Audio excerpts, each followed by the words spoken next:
and I'm sure a lot of people heard this too, but there's like the biggest on what went well. This whole upper corner here is basically on intra and inter team alignment, right? The teams feel better together. The teams within the teams feel better, and everyone feels some strong alignment between the teams. That's the inter team alignment is people are feeling really good about that. In here also are some comments about certain people's leadership. We got DeFi Tyler. Tyler, where are you? Where are you?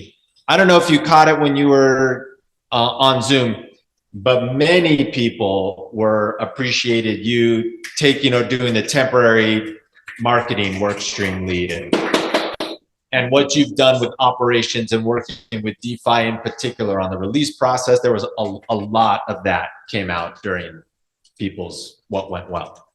Thank you. All right, and then see, there's another one, Tyler leading marketing.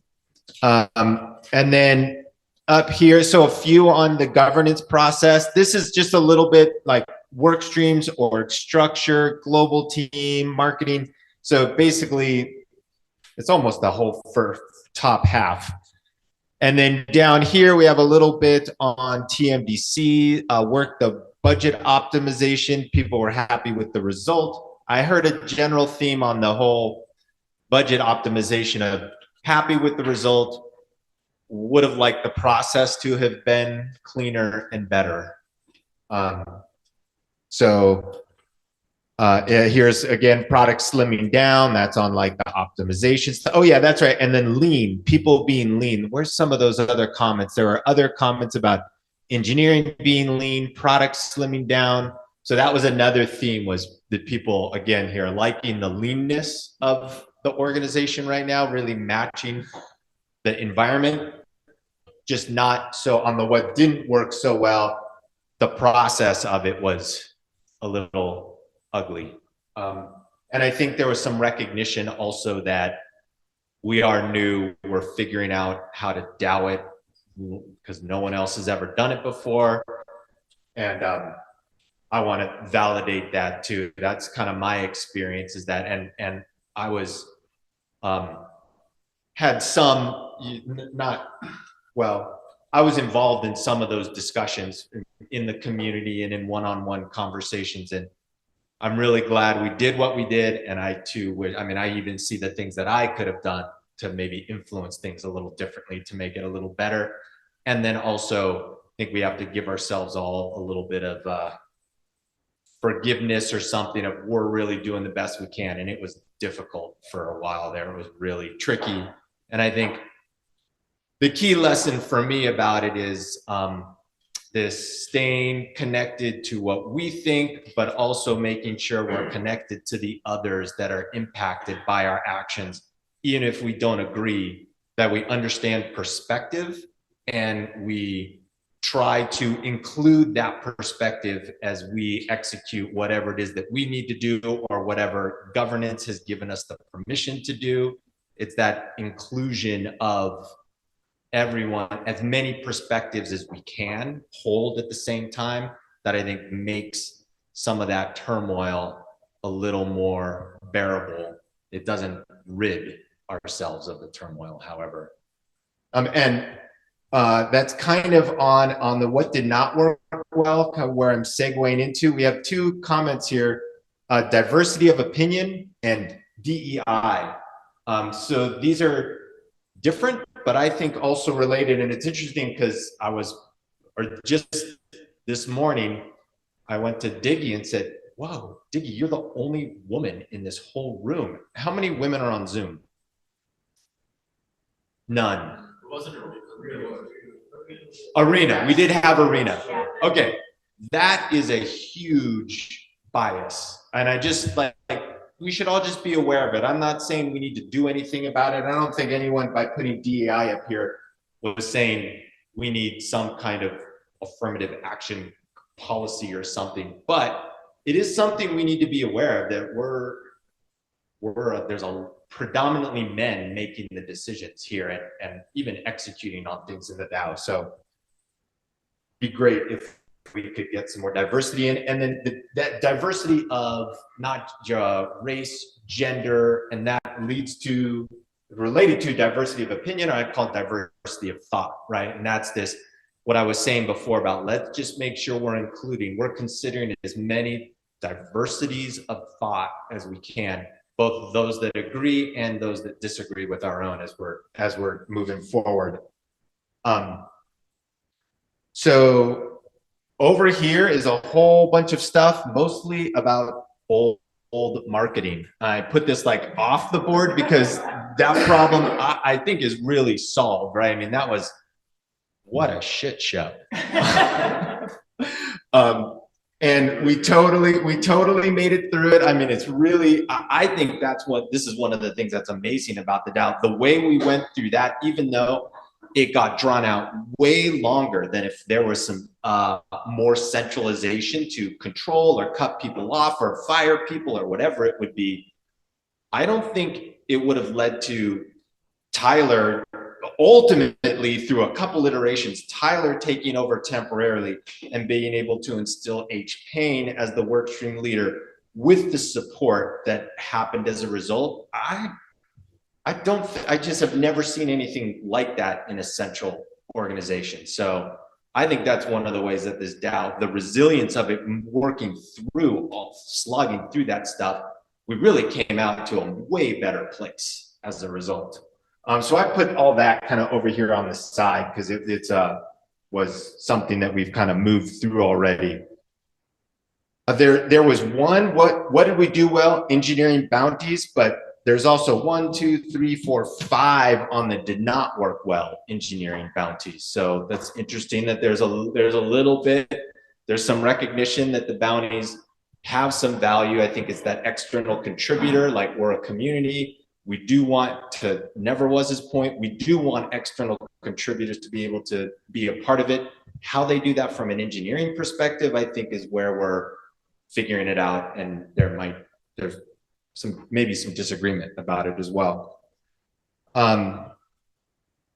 Closed conversations I heard a couple times, which is doing a lot better, and just this point of let's be mindful of this and let's be mindful of our centralization, decentralization, global and marketing workflow. Actually, I could just put that over with the marketing stuff, which wasn't working well. And then just some mindfulness of things. Pasta Ghost said a lot about this. And the one thing I think that's kind of very related to what I was saying before about know our perspective and include the other perspectives. That's the mindfulness, right? Mindfulness of ourselves, mindfulness of the others. On the centralization to decentralization note, John said this, and I want to reiterate this too, because I actually am coaching a couple people in different DAOs, and I've been on actually a number of different interviews and podcasts where they're interviewing me about ShapeShift DAO formation, and sometimes other like the last one was at Aragon DAO. And based on these conversations that I'm in, I mean, I definitely see that we are not, decentralization is a spectrum, right? We are certainly not fully decentralized, but to John's point, we're the most decentralized of any of the ones that I have had any contact with in the last year. Like, we're on that path. We are way further down it than most. So I think we definitely need to give ourselves the credit for that and the mindfulness that there are still centralized aspects. How do they impact us? How do we move through those to get to more decentralization? And the recognition of how far along we are, I think, is super critical. That's kind of, I think, the themes that I saw here.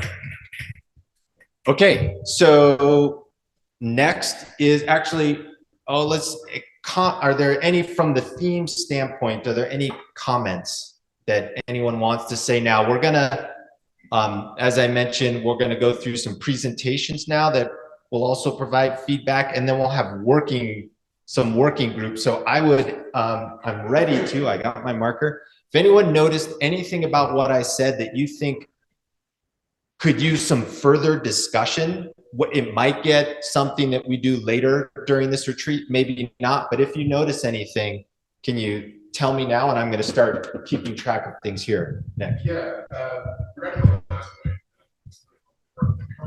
state of decentralization. Yeah, regarding your last point about the current state of decentralization at the DAO, I think it might be useful to have some further discussion about that. If one of the broad themes as to the expectations coming out of this was alignment, I think that's probably an important thing for us to get some alignment on. So how decentralized is it appropriate for ShapeShift DAO to be? And what level of decentralization maximizes the best interest for us in the long term?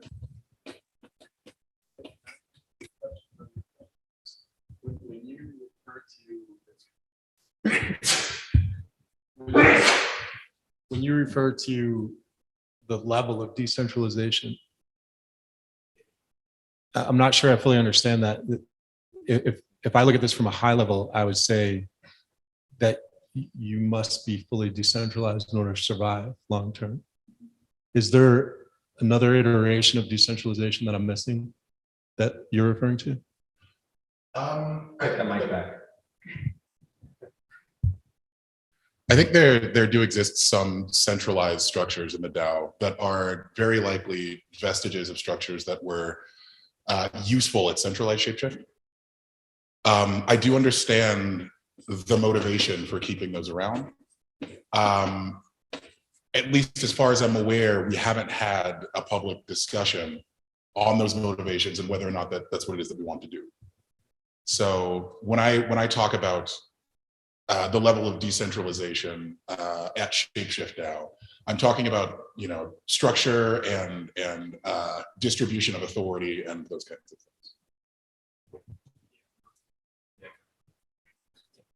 I want to leave I just have a note here that this might decentralization progress and forward plan, like what we're going to do about it.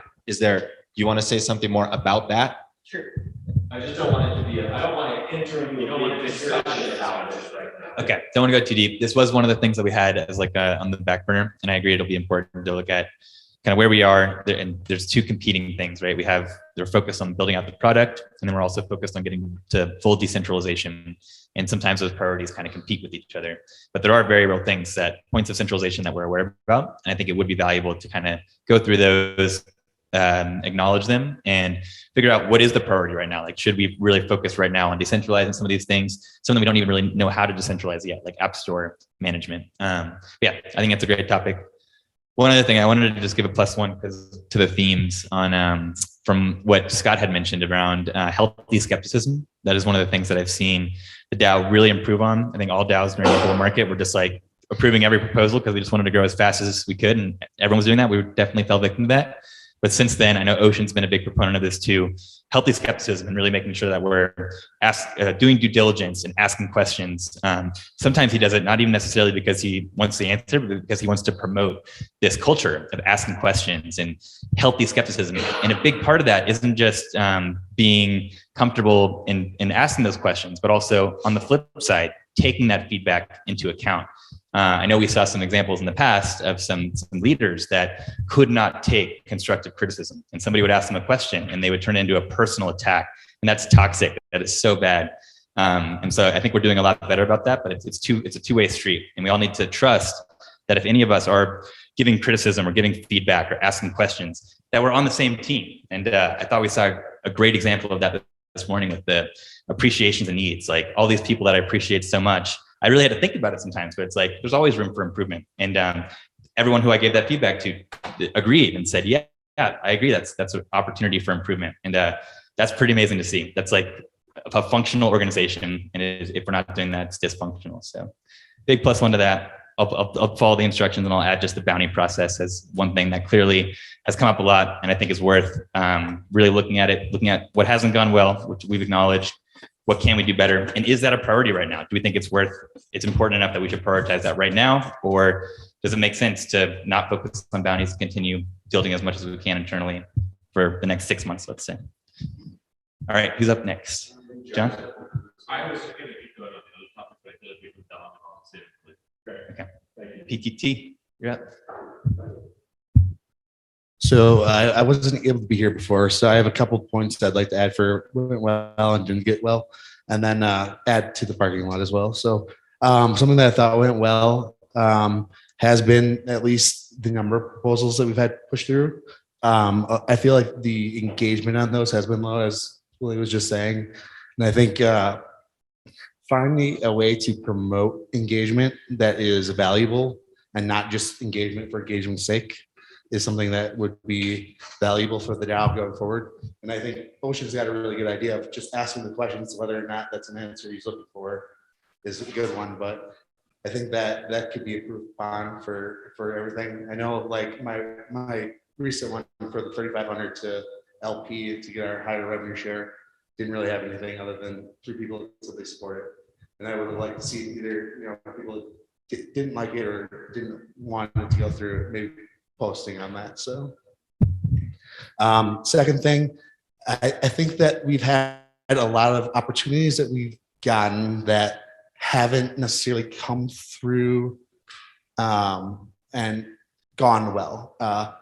To name a few, like the One Fox, the liquidity as a service program with Rari, or not Rari, with Tribe, and a few other ones that failed, that kind of failed. And I feel like maybe we need to take a step up, and it could be a product of that voting yes and everything to kind of help the flow. But I think maybe vetting those processes a little bit more and having that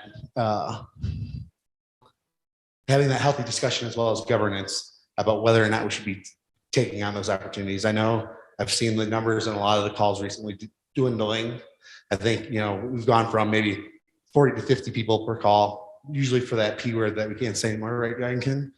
But now we're sitting between 20 and 30, I guess, for most meetings. So getting that participation back up, I think would be of value and getting added there. Something for the parking lot I'd like to talk about is partnerships and how we can allow for partners to either find a way to find their way onto the roadmap and or to integrating themselves. And I think that there's a larger discussion with engineering and product and the DAOs entire if we want to go down that route. So that's it. Anyone else? Thank you, Pt.2. Can you turn this mic down?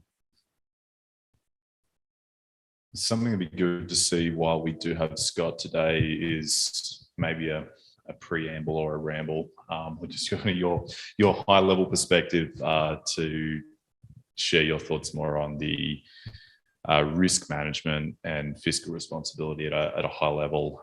That's certainly, we have that in some functions in the form of like TMDC and treasury management and stuff. I think that from an existential perspective, our treasury would have been in a healthier position had we evaluated the downside risks on some of these financial products that we got ourselves into, and both, a bit of a retro on that, and looking forward how we can better evaluate some of those risks, or when the bull returns, some kind of treasury diversification efforts prior to the top. Just the things that ultimately, if we run the treasury dry, it will just become a community project, and there hasn't really been good examples of that being successful. So, survival first and foremost, and just taking some of Scott's wisdom as former CFO and still involvement with the previous entity. But I'd like to kind of capitalize on that while we have the chance today. Yeah, it's just so, but Scott's only here for today. These were things that were going to come after vision strategy. So I'm thinking like maybe that can be part, Scott, maybe we give you a little bit of time after the strategy. So we go Willie vision, Kent strategy, because that's part of strategy. Okay. That meet your need? Absolutely. Okay.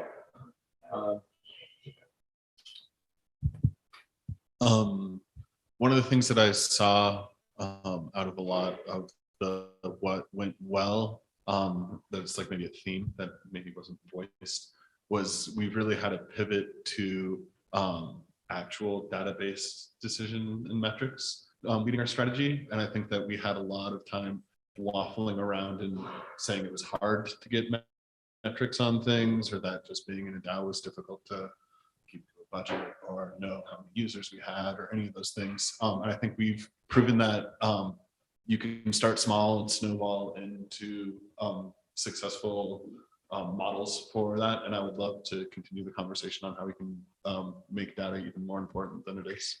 So maybe add data-driven decision-making on the parking lot. Like data-driven decision-making, and then maybe like a comma or a hyphen or an M dash, and like collecting an aggregation of that data. Yeah. Because like, it's like, you know, who's owning, like, yes, we're making decisions off of it, but who's owning the collection and the synthesis, and how can we do that? Because we could all get sucked into just, you know, looking at data sheets of tables all day. But like, you know, who's going to be the end all be all, or own some of those initiatives? Not only that, but having like people that are good at risk assessment. Some people that can't. Having the foresight of having individuals that are good at like looking at risk and being able to make those determinations from that data. And you know, whether it's owners or not, but just having individuals that are capable of doing that versus just taking data and just regurgitating stuff. So I have 2 points. One is data-driven decisions, and the other is data collection and analysis. GK, were you raising your hand for them, but you were just trying to get to?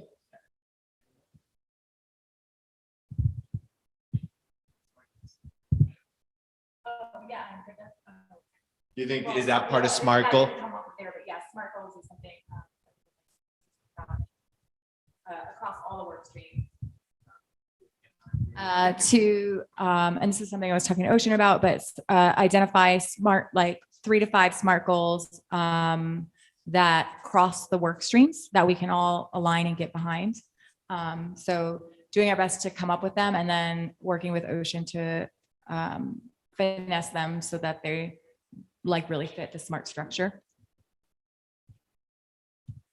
Thank you.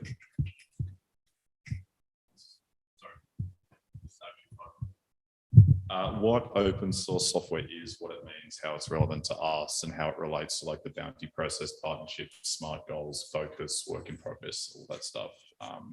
Would you call that open source software strategy, approach? Philosophy. Philosophy. I thought you were going to say fees. Fees, bitch. Maybe philosophy. Maybe business model. Yeah, I think business model.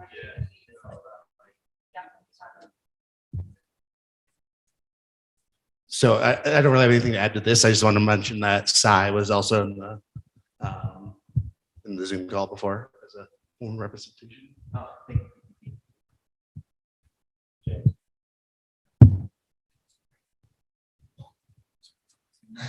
Sorry.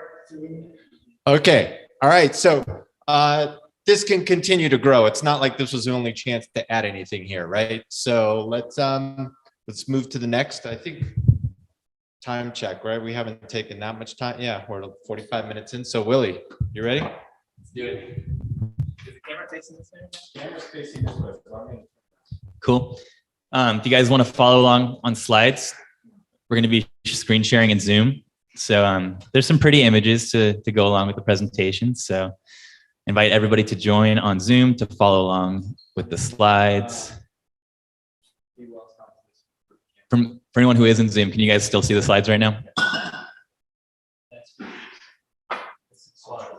You can or you can't? You can? Okay, cool. Thanks, GK. Where is the Zoom link? The Zoom link is an announcement. Thank you. I don't know. Oh, we changed it? Oh, sorry, hold on. Cool.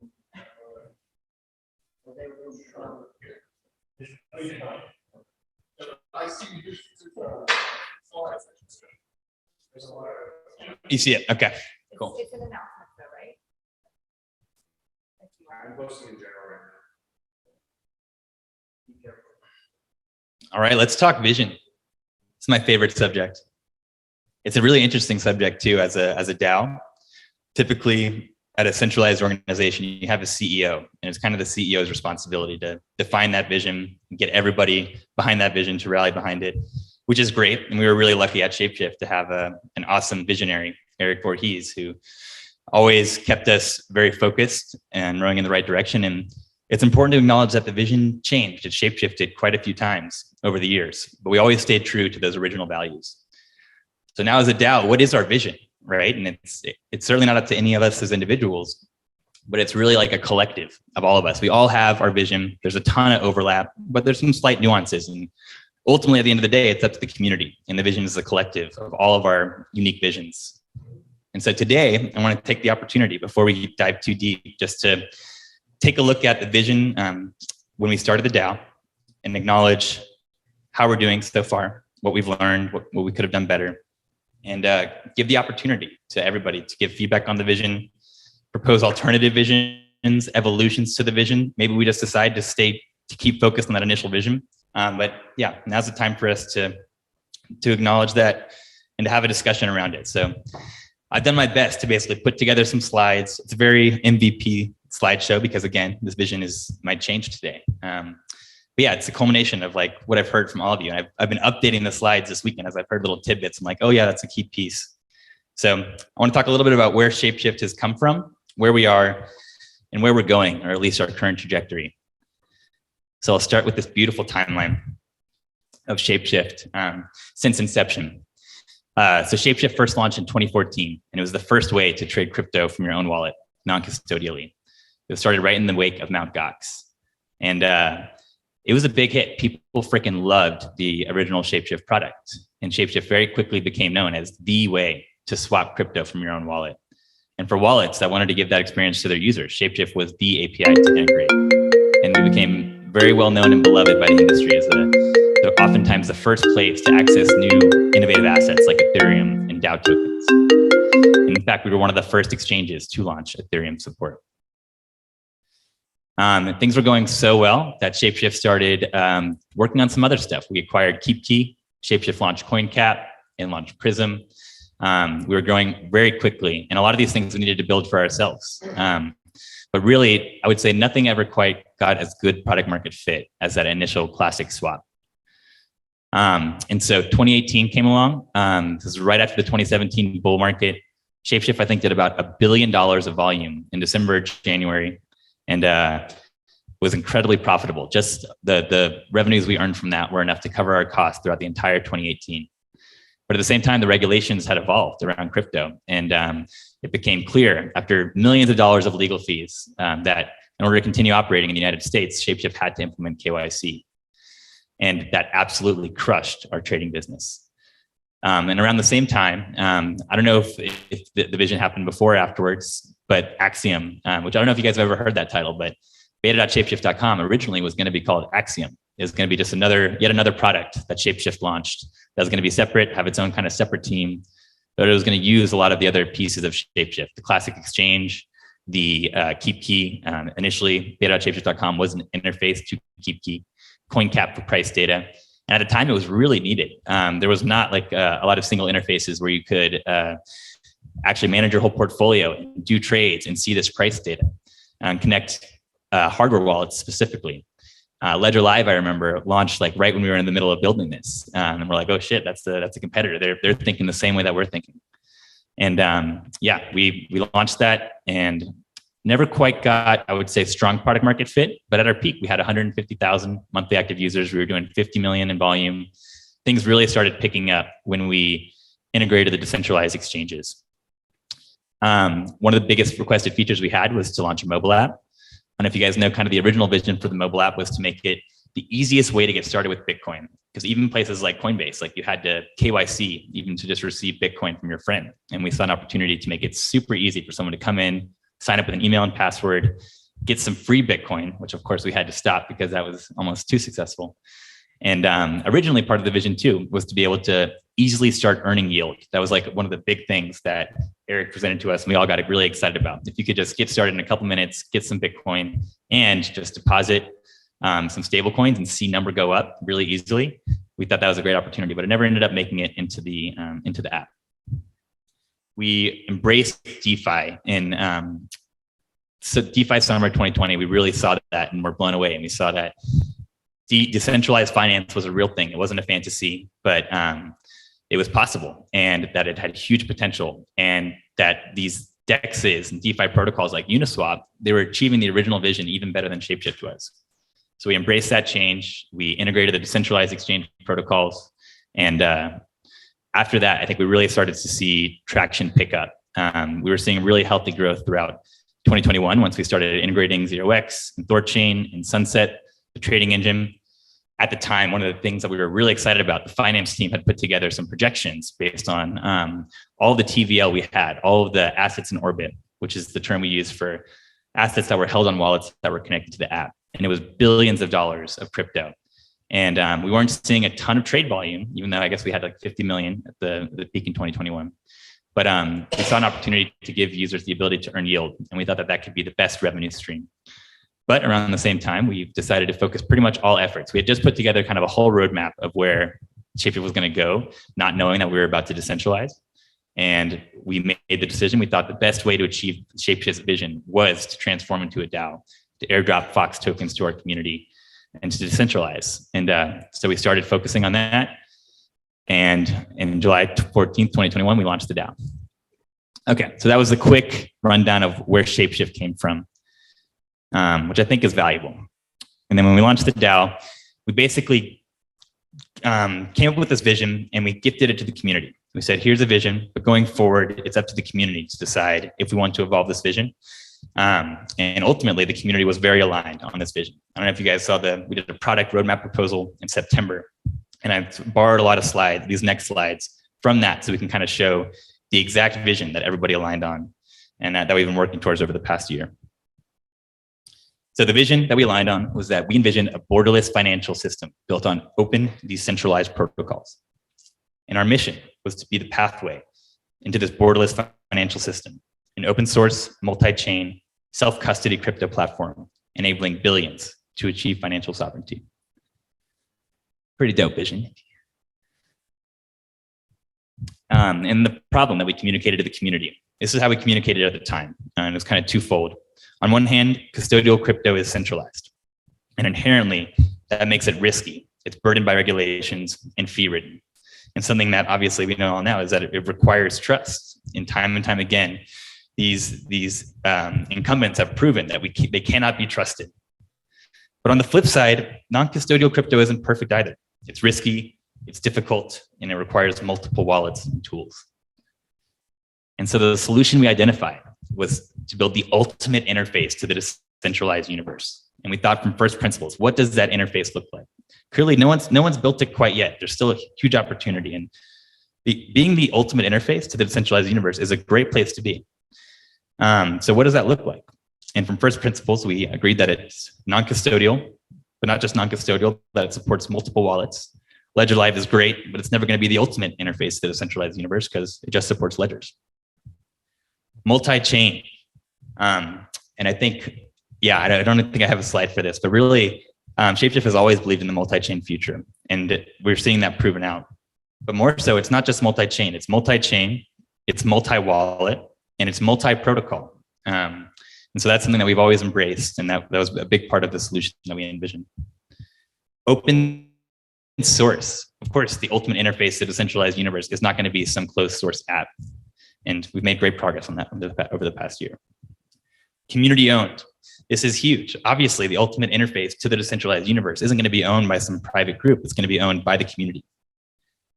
Decentralized. This is key and something that still nobody has solved, a fully decentralized interface to the decentralized universe. But if the interface itself is centralized, then it's still subject to censorship. It's stoppable. And what's the point if the very interface to these decentralized protocols itself is centralized? And free. We'll talk about that, but in my opinion, I think the ultimate interface to the decentralized universe will be free. Otherwise, someone can just fork our interface, take away the fees, and they will be a better interface to the decentralized universe than we are. But we can talk about that. This was the vision that we aligned on a year ago.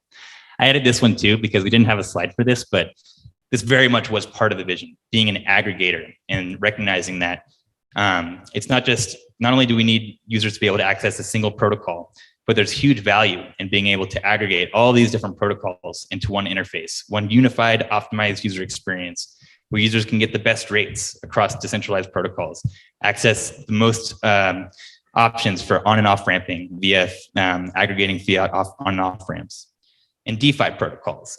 One that I'm really excited about, we don't have a screen here, but for lending and borrowing, it was a perfect example. And we put together the mockups for it and showed it to Silo and we showed it to the Rari team. They were blown away and they said like, this needs to exist.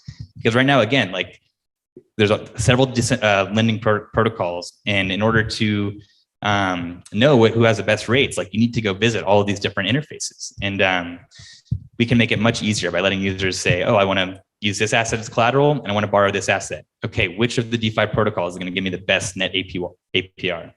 There's a huge opportunity in this DeFi landscape to be the aggregator and aggregate all these protocols into one unified user experience. And this was kind of the vision for the business model. It's something that I'm still very passionate about. And I think that we still have a chance to realize this vision. We haven't fully implemented it, but this beautiful business model that enables us to have a free app that could potentially generate far more revenues without fees. No fees does not mean no revenues. In fact, I think it can mean even more. But already, we knew that we could do this with Yearn, and we had a hypothesis that we'd be able to establish other affiliate revenue relationships with basically any service. This whole model can apply to any project, whatever their business model is, as long as they're generating revenue in some way and capturing value. If we can help them generate more revenue, then there's a win-win opportunity there, and we can get a slice of it. But the bottom left is a big piece of this too, not just having users use us for free without any fees added and have that generate revenue for the DAO, but rewarding those users with Fox tokens and ownership in our ecosystem. That I think is incredibly powerful, and that enables us to be objectively the best. And honestly, have a model where users would have to be crazy to not use us. If you know that you can use Yearn through ShapeShift and it doesn't cost you any extra as a user, but you can also earn Fox tokens, you'd have to be fucking crazy to just continue going directly to Yearn's interface. And that's a good place to be. So we painted some pictures of projects that we knew at the time had these affiliate revenue models for the most popular things that users want to do: trading, earning yield, trading NFTs, buying and selling crypto, and even miscellaneous stuff like swag. And here we are. I dropped this slide in here. This was not one that we looked at a year ago, but I borrowed this from HPain. And this just shows since then, over the past year, all these relationships that we've been able to establish. And I think we do have quite a bit of validation that this affiliate revenue model works. The more users, the stronger our network effects are, then the more leverage we have to even just go to a protocol and make a proposal to their governance to say, hey, if you want us to drive you volume because we have all the users, we want a slice of the value that we create. Already, even with very minimal network effects, we're seeing some strong validation in our ability to leverage, to negotiate those deals. At the time, we looked at, we want to be the interface, and where is the interface? And we talked about the mobile app, which we know is in demand from users, and the web app, the platform that supports multiple wallets. At the time, we also were considering doing potentially a browser extension because we saw a need for that. But I think at this point, it doesn't seem like it's something that we've really pursued since then. I think we kind of realized that like other projects are already focused on that. Maybe we can just integrate those other wallets into our interface. And the desktop app, which we do sort of have. You can download the web app on Mac, which is kind of cool, but not something we've really focused on. We just kind of got that out of the box.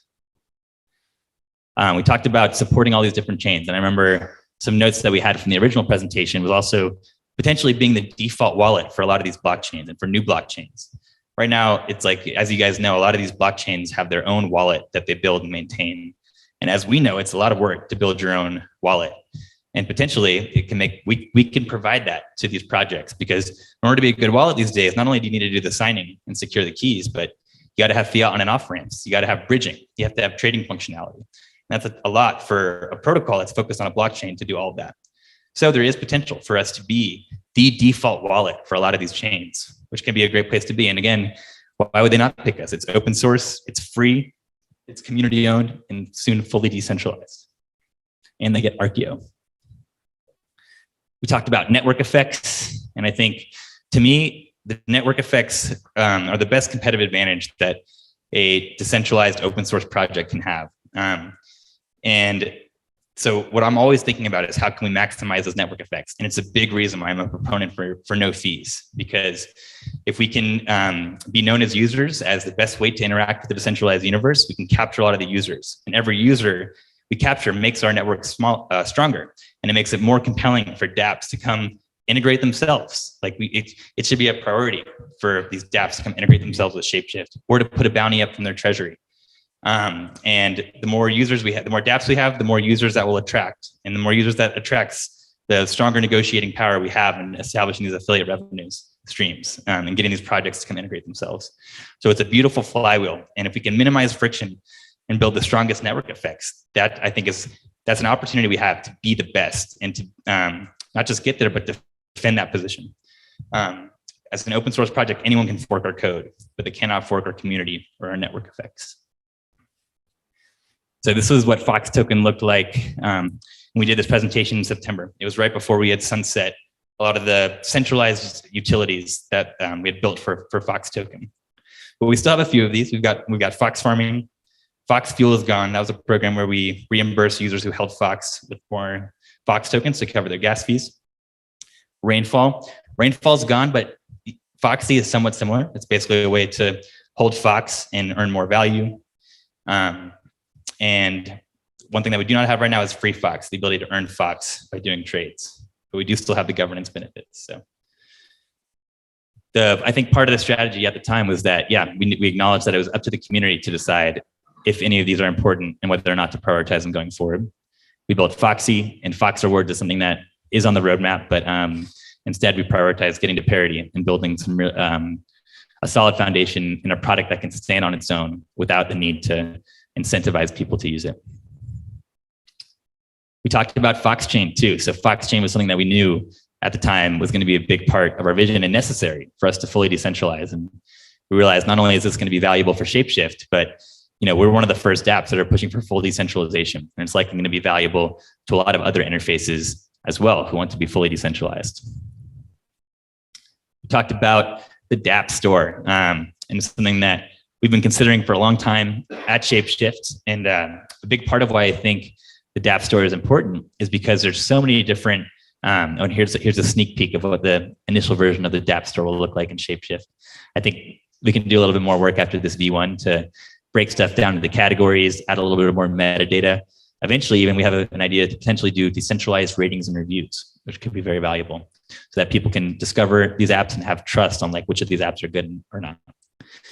But I think a big reason why I think the dApp store is important is the fact that there's such a long tail of apps. And this is actually a slide from 2018, end of 2018, when we first kind of pitched working on this. And instead of trying to build all the features ourselves, how can we make it easy for our users to access all these other amazing protocols and projects that are being built? So something I think is a good model to live by is this end-to-end principle. And the idea that in a general purpose network like ShapeShift, some of the application specific functions should live on the edges, and we should leave these up to these protocols and not necessarily try to integrate native experiences for every single type of crypto use case, like gaming, for instance, or gambling. We want to give our users access to that, but those can live as apps on the edges that we give users access to with Wallet Connect.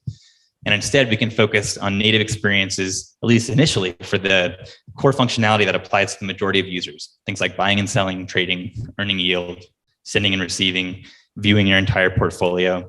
So those are the things that make sense to focus on in the core, and then these apps can live on the edges. We looked at our competitive landscape. A lot of this, it's changed a little bit. This is the slide we looked at a year ago and how ShapeShift's different. And the fact that we have our own native wallet, which gives us a lot of flexibility. The fact that we are multi-chain, it's a big differentiator. We're not just all the EVMs. Well, we need to catch up on the EVMs. We're not just EVMs, we're not just Cosmos zones, but we're both, and UTXOs, and potentially additional chains going forward. Because again, we always have believed in that multi-chain future. Open source, something I'm so proud of. Community owned, something that is very unique for ShapeShift, and that we need to, it's one of our competitive advantages and something that we can leverage.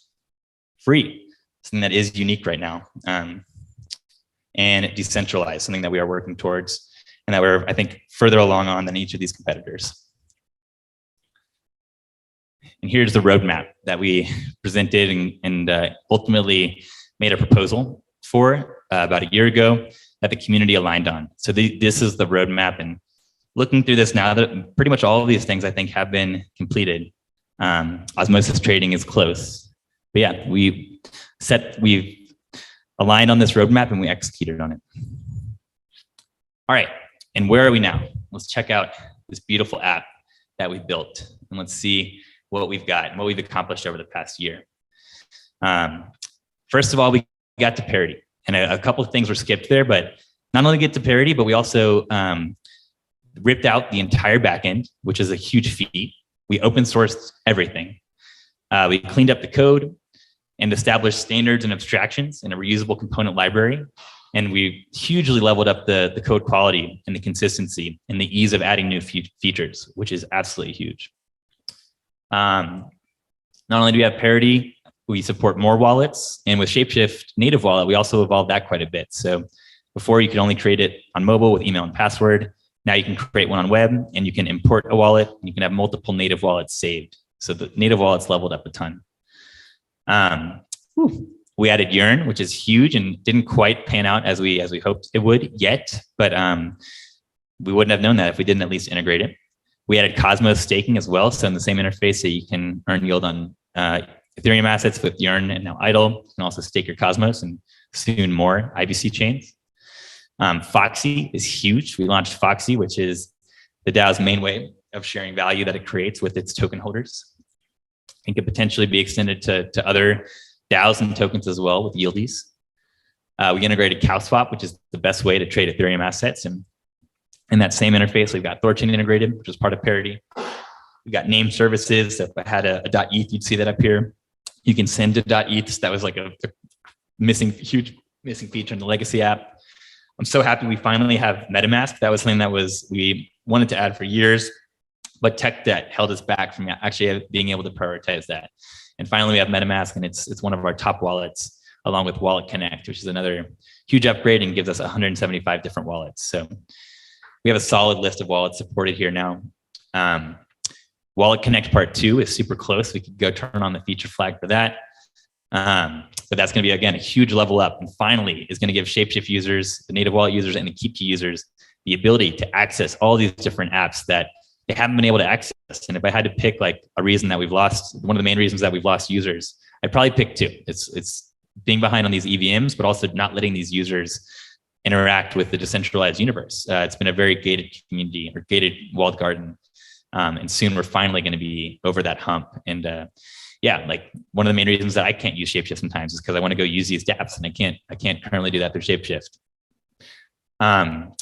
We've added some more chains. I know that was one of the things that we had said as part of the vision that didn't quite, I don't think has yet come to fruition, but we're close. I guess Osmosis just got shipped yesterday, so we can count that. And then adding more single-sided staking protocols. That also was part of the kind of initial vision that we set out. And we did add Idle. And I think over the course of the year, we learned that, yeah, there's other more important things to prioritize, at least in the near term, than just adding more single-sided staking protocols. Okay, so I think that now kind of covers, or there's one more slide about where we are. Let me pull that up. So here's where we are now. We got 18.2 thousand monthly active users. Obviously, we want more, but it's nothing to snuff at. That's a solid place to be. And it's easier said than done. Like, I know a lot of our partners and stuff that when we tell them that we have 18,000 monthly active users like Thorchain, they're impressed because they don't have that many users themselves. So I know it's easy to, like, I've heard some people say it's like a rounding error to zero. I think we were closer to that when we had 7,000 or 8,000 monthly active users before migration. But yeah, it's nothing to snuff at. Obviously we need to grow, but it's a solid foundation. Clearly 18.2 thousand people each month are choosing to use ShapeShift, and hopefully, and we're onto something. Now we need to grow it. Last month we did $5 million of monthly trade volume. In the bank right now, we got 2.3 million of stables, 1.1 million of crypto. In the bank. 8 million of Fox. Sorry. You guys know what I mean. Yeah. We do not have a bank account. You guys didn't know about the bank? Yeah. And we've got about 12 months of runway, which in startup land, that's solid. 12 months, there's so much that we can do in 12 months, and there's a lot that can change. So now I'm excited to talk about what should we focus on over the next 12 months. All right, so the vision, in my opinion, hasn't really changed quite yet. Maybe it will today. But to me, the vision still remains the same. And I think it's evolved a bit. And if anything, we've kind of honed in our focus. And we've realized that before we try to be the best at everything, let's try to be the best at least one thing. And we've realized that we've got to crawl before we run, and we still have some bases to cover. Instead of all the chains, let's focus on first supporting the top EVMs and Cosmos and build on top of the great work we've already done. Instead of all the wallets and protocols, let's focus on a couple top wallets and protocols and prove it out. And then let's use Wallet Connect to bridge 90% of the top wallets and protocols to our interface and save the native integrations for afterwards once we've got some product market fit. But I still believe the vision is to be the ultimate interface to the decentralized universe, create the best user experience for the most popular crypto use cases in DeFi, tracking your portfolio, buying, selling, trading, earning yield, and aggregating the top protocols from the top chains. And most importantly, doing this the way it should be done while staying true to our values: open source, non-custodial, private, free, community-owned, and decentralized. And the 6-month strategy that we'll be reviewing today is something that we are incredibly well positioned and that we've been behind on because we've been lacking those DeFi positions. So not only does it give us the opportunity to be the best, but for a lot of these DeFi users, our target users, when they come connected wallet to ShapeShift, they're missing a big part of the picture. And I think that's probably been a big reason that we've struggled to attract and retain users that we're going to be able to solve in the next 6 months.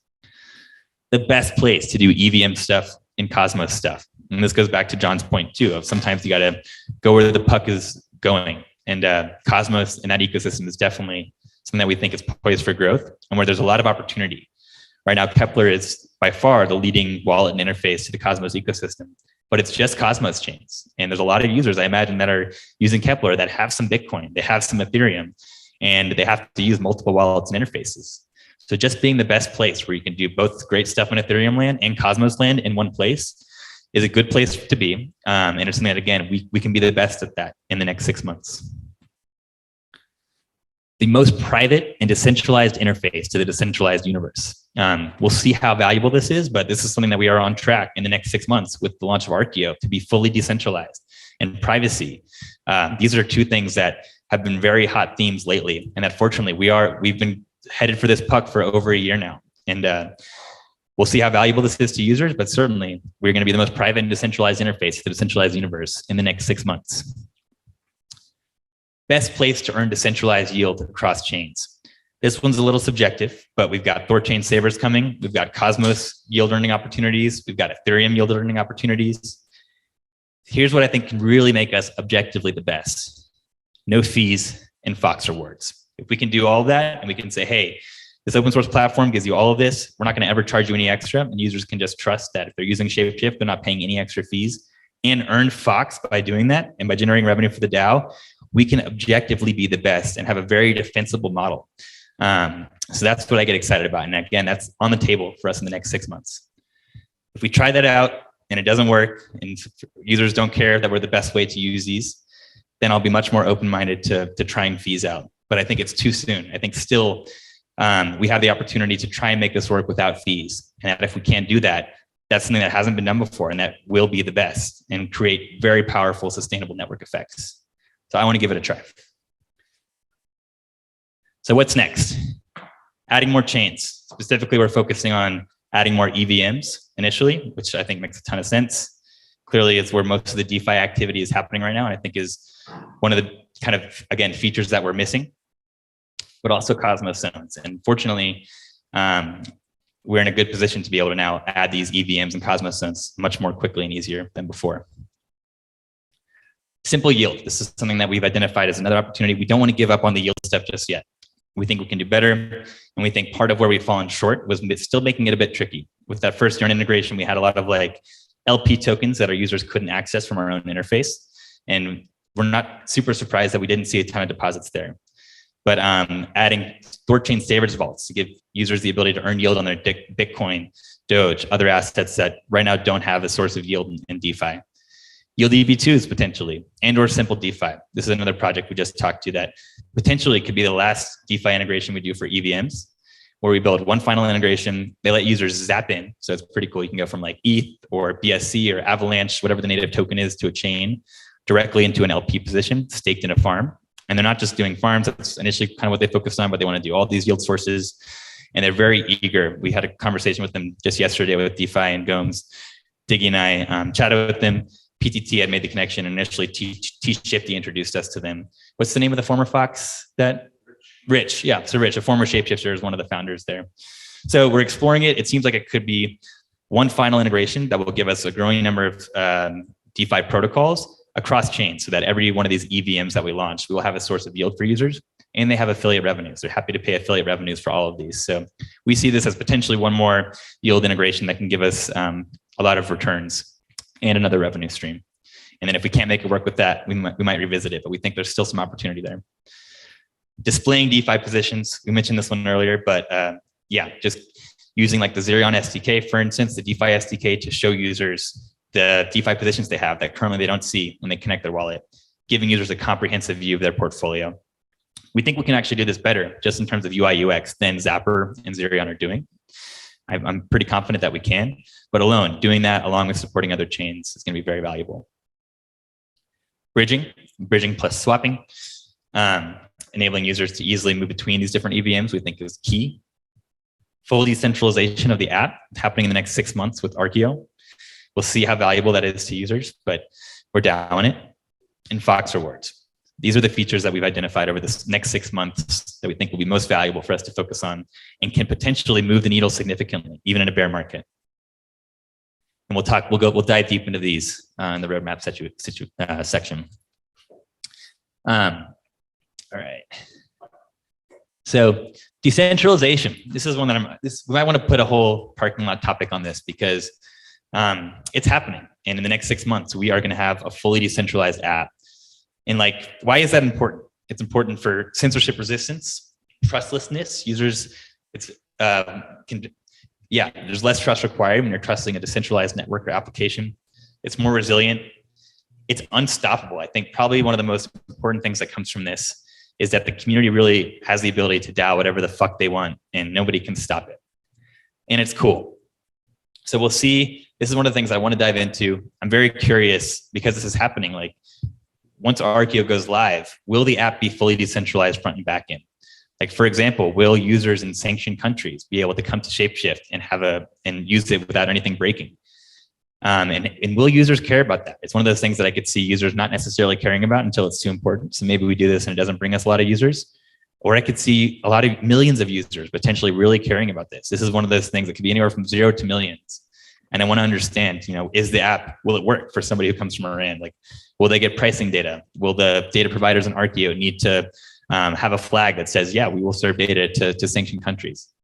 But it's happening. And it's, again, something that can really move the needle. I just remembered too, MetaMask snaps is something that was not on the next 6 months. We've already done a lot of the work there. But that's another thing that's happening in the next 6 months and can really move the needle.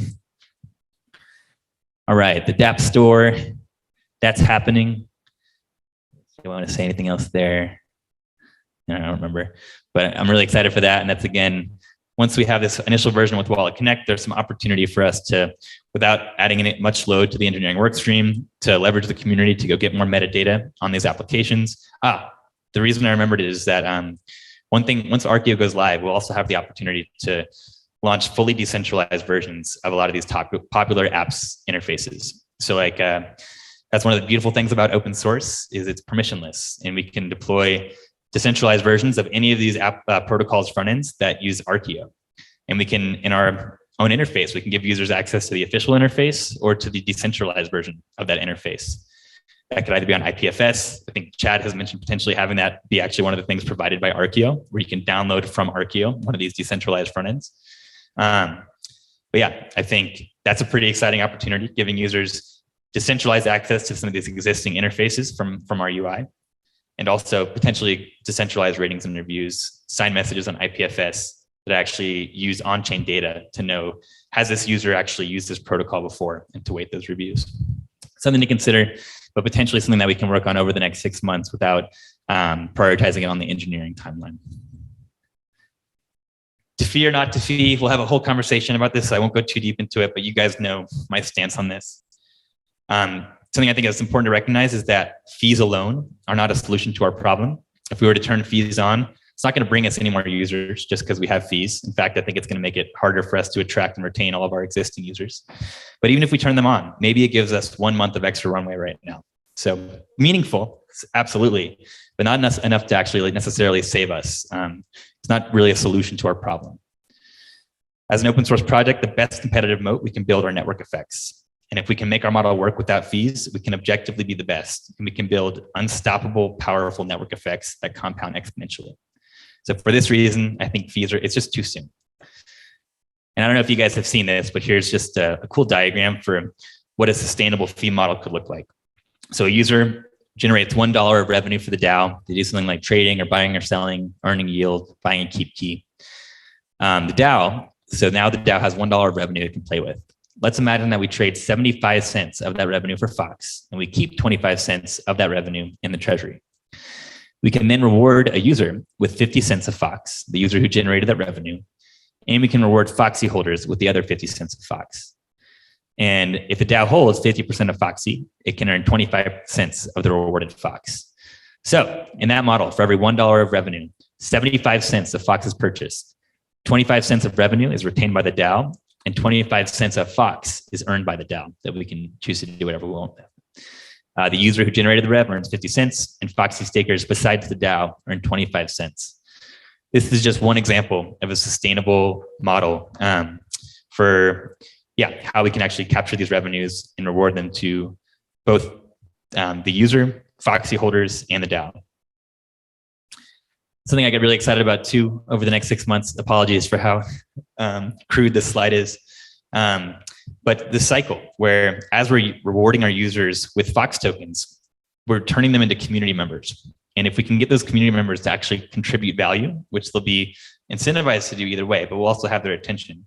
And this doesn't necessarily need to be bounties, it certainly can be, but even things like getting our community members to share, promote ShapeShift on Twitter, which we're looking at Postmint, a protocol that can help facilitate that. If we can figure out that cycle where every community member that comes in, some of them turn into contributors, those contributors add some value, which then brings in more users. Again, we can have another really beautiful, scalable, and sustainable flywheel that is a unique opportunity as one of the few community-owned interfaces that we have available to us. So some lessons learned over the past year, I would say it was a heavier lift to add new chains and protocols than we initially thought. I think hopefully we've come over that hump a little bit, and that it does seem like the hypothesis is that it should be easier for us to add some new chains and protocols going forward. Although with protocols, again, we've learned that it's a heavier maintenance burden. We can't just do the integration and it's done. There's a lot of work that happens afterwards to keep that feature working. And that bounties and external contributions are hard. But yeah, I think we'll talk about this a lot. Were we fatally wrong? Not necessarily. Maybe we were just too soon. Do we want to completely abandon bounties or stay the course or potentially evolve how we do it? And I think there is consensus that we do want to evolve that, but we need to figure out where that sits as a priority. But yeah, and I'm curious, like I want to have that conversation because not only it's not just about bounties, but external contributions. And we do have demand. Like what do we do if Polkadot comes and they want to, or Near comes and they want to get integrated? Can we support them with that and actually integrating themselves or putting up a bounty for it? I think if we can figure that out, it's something that, yeah, I really hope we can figure out because otherwise we'll have to build everything ourselves. And I don't know if we're going to be able to survive that way. Further, I think it's very powerful opportunity. If we can figure out a way for these external contributors or projects to come in and integrate themselves or put bounties up to get integrated, if we can figure that out, I think we're going to be in a strong position, and that alone could be another competitive advantage. All right, so I think I've been talking for long enough. What are our options going forward? We can, of course, just continue working towards this vision. We can always abandon it and work towards a new vision. And I want to give space for that. Like we had an example the other day of Nouns. If anyone's seen this new project, Nouns, they've collected like over 50,000 ETH in their treasury over the course of a couple months. And it was a pretty simple thing to build. It was just a creative idea that got a ton of traction. Obviously, none of those things are guaranteed to work, but we're open. I want to leave space for any cool creative ideas that anybody has. Now is the time to share it. Now's the time where we can consider those things and basically commit, align on what we think is the most valuable vision for us to work towards. Because we've got 12 months and we've got a lot that we can do. But like ultimately, I think what is so important is that we all get aligned on that. And whatever vision we leave from this with, we commit to and we focus on together. All right. Cool. Cool. Let me just take that for us. So, and so I want you to be involved in this too, but there were, thanks for all that. And so on that vision side, there were 2 vision slides that you shared, right? There was one from, from long ago, and there's that one. So I'm curious as to like, just get some takes from people here. Yeah, let's just on this one from long ago, which is a little simpler. What are your thoughts about this vision statement here? And this is actually a vision and a mission statement, right? It's kind of classic business management 101. The top is the vision, and the second one is like the mission. Given that vision, that's a proposed mission. So what do you think? Yeah, Scott.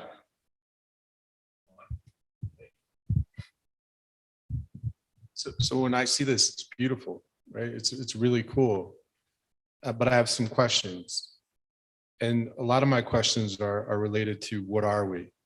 Are we a business? Are we a hobby? Are we a project? Are we an NGO? What are we? And I think that that's really important when we think about this vision. There's nothing wrong with the vision. It's great. It's something to rally behind. But it ultimately will help us. Will help drive some of the decisions we need to make at the strategic level.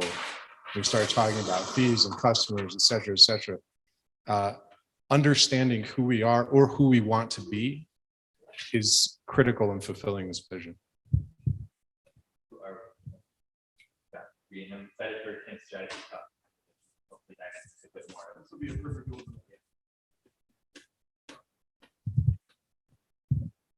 Are we a business? Well, it's a good question. That's a great question. Yeah. That's a very serious question too. I mean, I think the whole idea with these DAOs, we're all community members, right? We're all Fox token holders, and every Fox token holder is incentivized to grow the value of the treasure, right? So absolutely, like that's what Fox token holders I think are here to do. Can you still be a public good that generates revenue and grows the value of the treasury? Absolutely. That's one of like the really exciting things about Web3 that I get excited about. So yeah, I mean, I think this idea of open source publicly software is fun to me. My favorite type of software. And I actually think that if we can nail that, we can generate far more value and revenue than if we just try to say, hey, like, I mean, what is operating as a business? Fees aren't necessarily equivalent to a business. Yes, we need a business model. I think we can actually have a better business model without fees. But ultimately, we need to capture value. We need to get to sustainability, or we're not going to be able to survive. My question was less to the fees. Like fees are a means to an end. So, so the public good thing is like it's a great externality to get out of a successful business. But I think that first and foremost, like we need to survive and find a profitable model, whatever that looks like. But I think that we, and this kind of like ties into when I talk about open source philosophy tomorrow. It's like open source is a great externality to come out of a business. There's some open source projects that like run themselves first and foremost as that, and then businesses come out of them. And then there's others that are, open source their technology. But do we operate as a business first and foremost? I think absolutely. I hear people say this, and like maybe when we were in bull market, we could have operated a bit more like a business, but to me, of course, we're operating like a business. Like all these things we do, all these conversations we have, all these proposals we pass, the goal is ultimately to acquire users, to get to sustainability, and to grow the value of the treasury. Can we do better? Yes, but to me, there's no question of like, are we operating that way? Absolutely, all of our efforts, we're doing the best we can, and I think we've gotten a lot better. Ron, do you have a comment? Yeah. I mean, John had his hand up first. I think Ron had his hand first. So I've heard Willie say multiple times sustainability. I feel like that is a big part of the greater vision, is sustainably doing all these things and moving forward. And I think that should be a part of the vision statement is saying like, we want to be able to do this for a long time. And if we, whether sustainability means fiscally or environmentally, community, whatever it means to anyone, I think sustainability could be a good thing to include.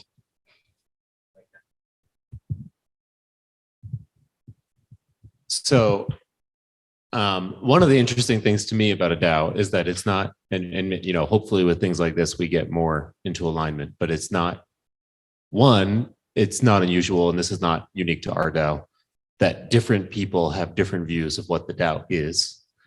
And two, that even people working within the DAO have that same disconnect. Hopefully we can align more on that. I would actually push back a little bit. I'm not convinced we are a business. That doesn't mean we don't operate with some of the tenets of a business, that we shouldn't care about revenue generation and managing our treasury and making sure we're sustainable. But to me, we are something else.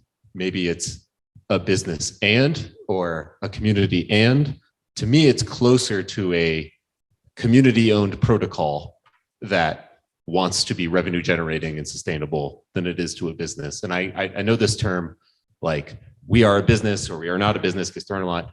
I mean, in very standard terms, we are not a business in that we are not a registered entity. We are not an LLC, et cetera.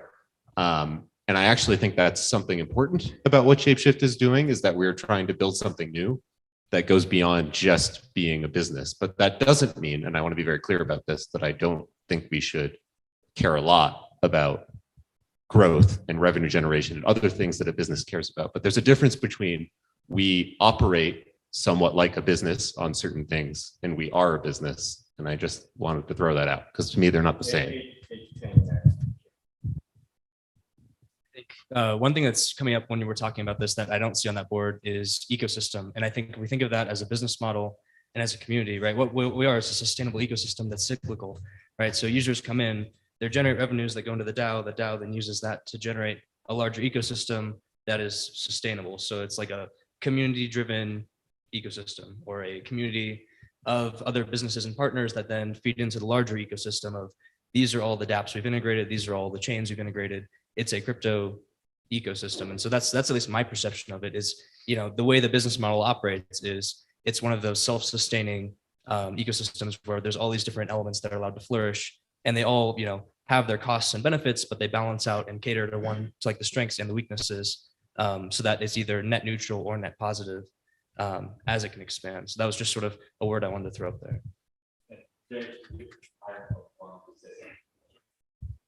Just, and this is just as a contributor to this, the thing I wanted to point out is like, we talk about like, are we a business and the point about sustainability. So I've been on the board of multiple nonprofits throughout my life. And I can tell you that every nonprofit is concerned with sustainability. Are we going to be able to survive, grow? Nonprofits have business models, right? There's a way that some of them call them service models or something they're doing, but there's budgets, right? There's things that have to be, revenue has to come in, whether that's in the form of charity and gifts rather than like customers paying for a product or a service. So the whole idea of can we survive, what's our revenue model is not unique to a business.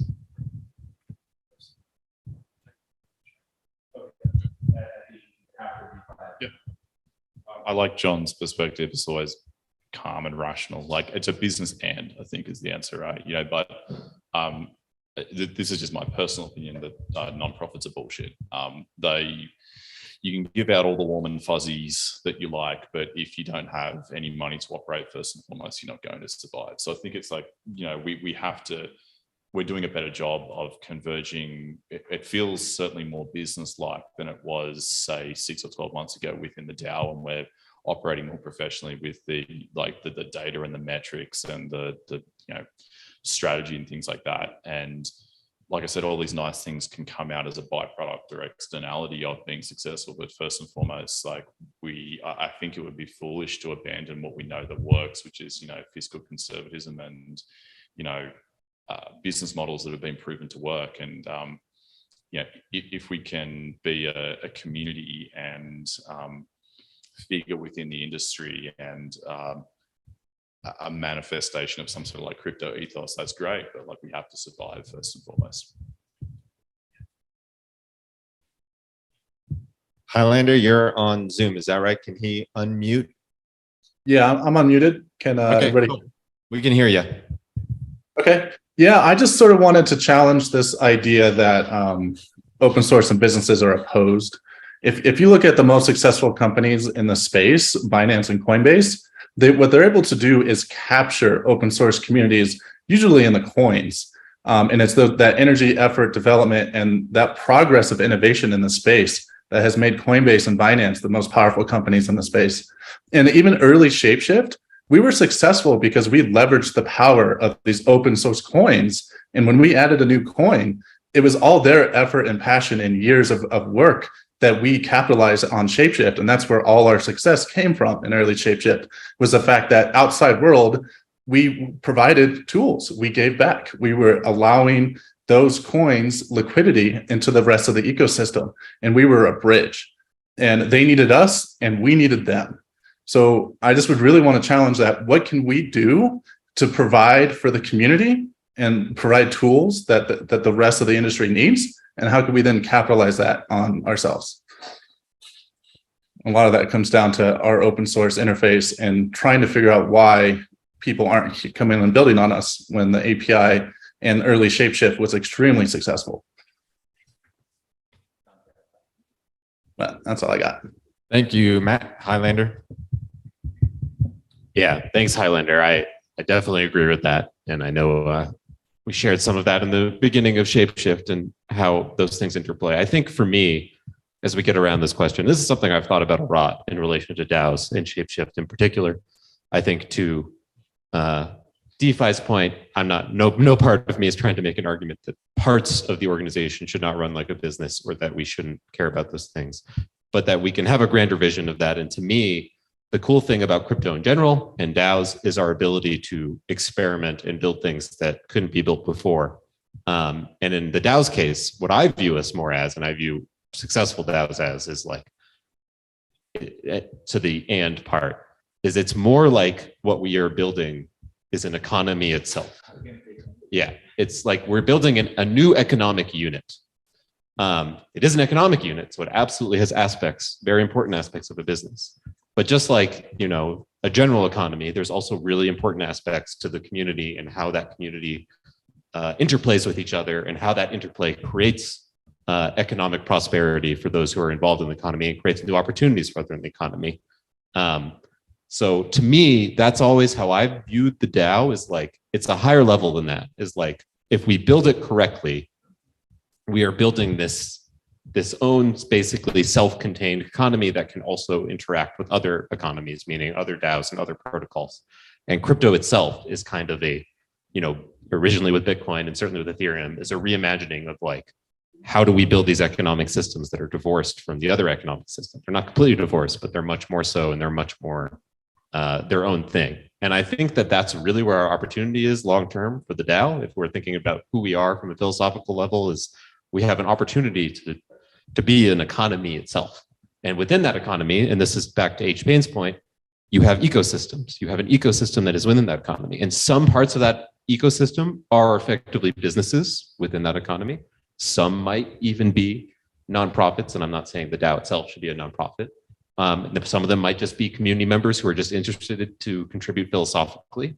You know, like we've been lucky that, like, you know, we did just pass this proposal to do it, but like Arkeo is a great example of like the reason we got Chad to come and help us is because he philosophically aligned with the mission. It really had nothing to do with money or business for him, or we wouldn't have gotten that help. So like, if we didn't have those roots, you know, we wouldn't have had the opportunity to get a developer of that caliber in that particular use case. The point being is just that I think we can be more than one thing, because an economy is a much bigger subset of these things.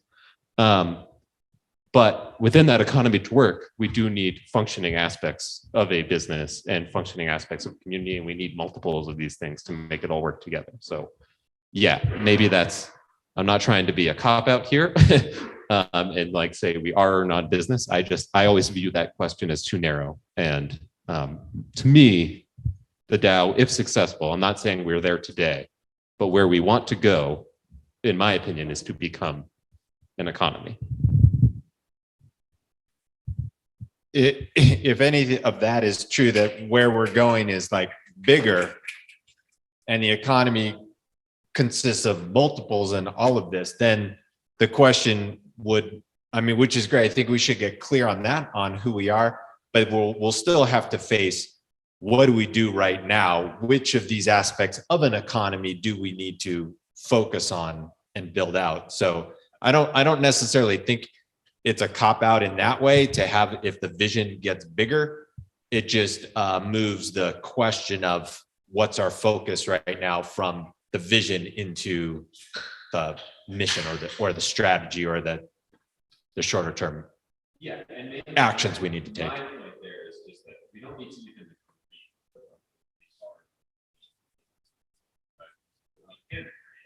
the DAO needs, various aspects of it. Yeah. Create value. DAO needs to create value. You don't have an economy without value. Well, here, let's. One of the ways to create that economy is to have those goals, to like where you're, what's next, where do we focus now? And I think those should be very determined goals, and then we just work to those goals, and then we know if the overarching goal, is to create that economy and have those pieces within it, then we work, like to that extent, like, okay, how do we generate revenue? Then how do we build community? Then how do we, and we have multiple goals, but those all work into creating the one thing of an overall economy or whatever. So if we continue down this thought process for a bit, is the DAO an economy, or is the DAO an economy creator? The latter, you say? Any other thoughts?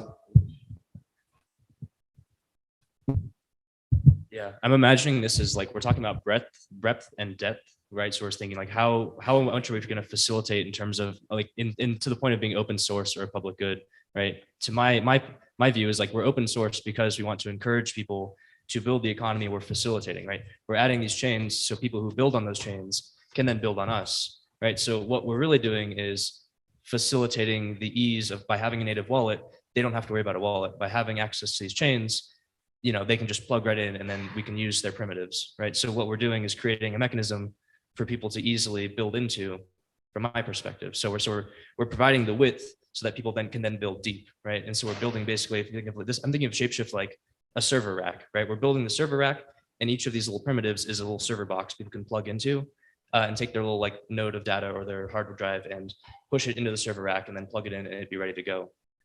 Because we've already facilitated the building of that infrastructure. That's just sort of how I do it.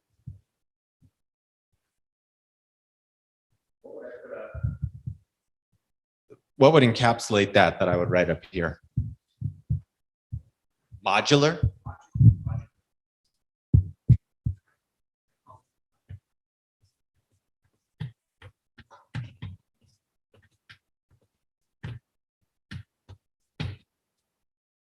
And then I'm curious too, so like on the economy creator, is the DAO actually creating the economy? I see like with the Fox token and all that stuff, but it's also interfacing to other economies. If like so it's a economy connector as well as a creator, or would you just say we're creating the economy?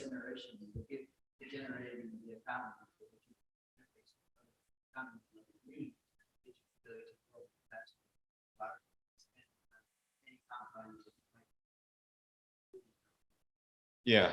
So like an economy connector, you said, right?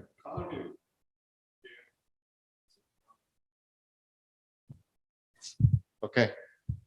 My honest opinion is that if we're creating something where and the DAO is an economy in an important sense, and in another important sense, it can also help create new economies. The reason it's hard to talk about is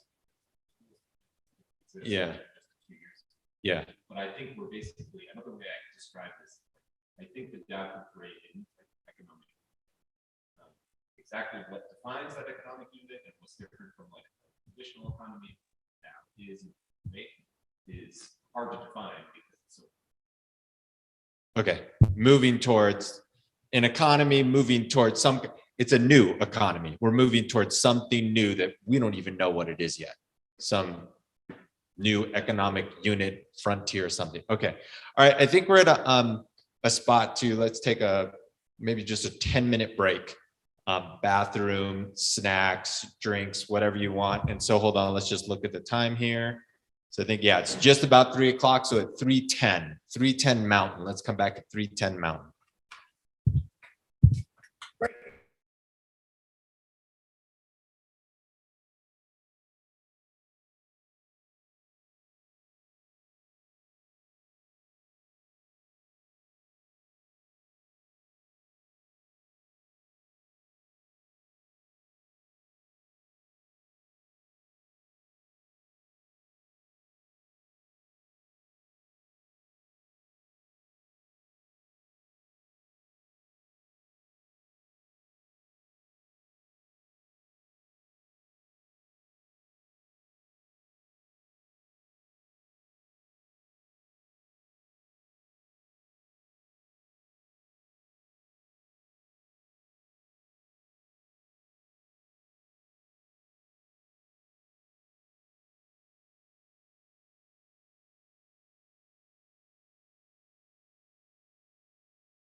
Evita el exceso. ¿Qué es el rol?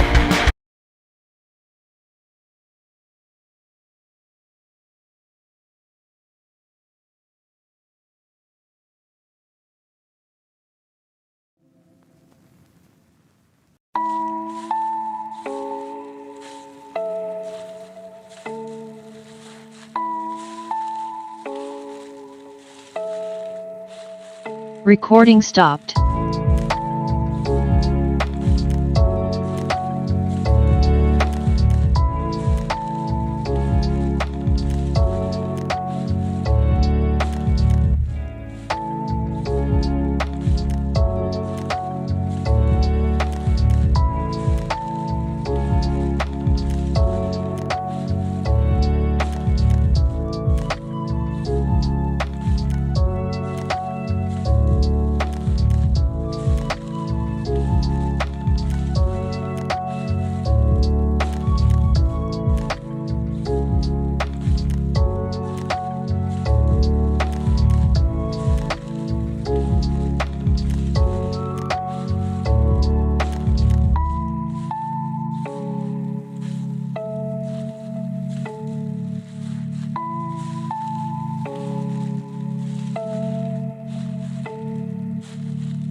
Recording in progress.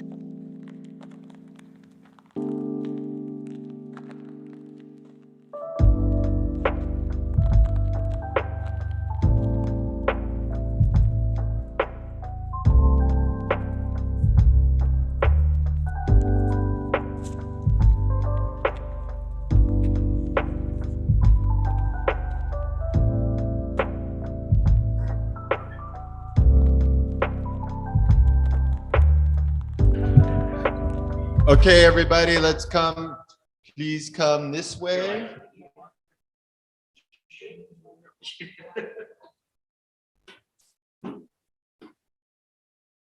First, we're going to do some of the pairing work, so we'll get it. People can watch the action. All right, so we're gonna do the usual. We're coming back from a break, so I'm gonna start a 6-minute timer in just a little bit here, and I want you to find another partner and do the our pairing exercise.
Para recomendarte la tarjeta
speakers. A bunch of words on a post-it note.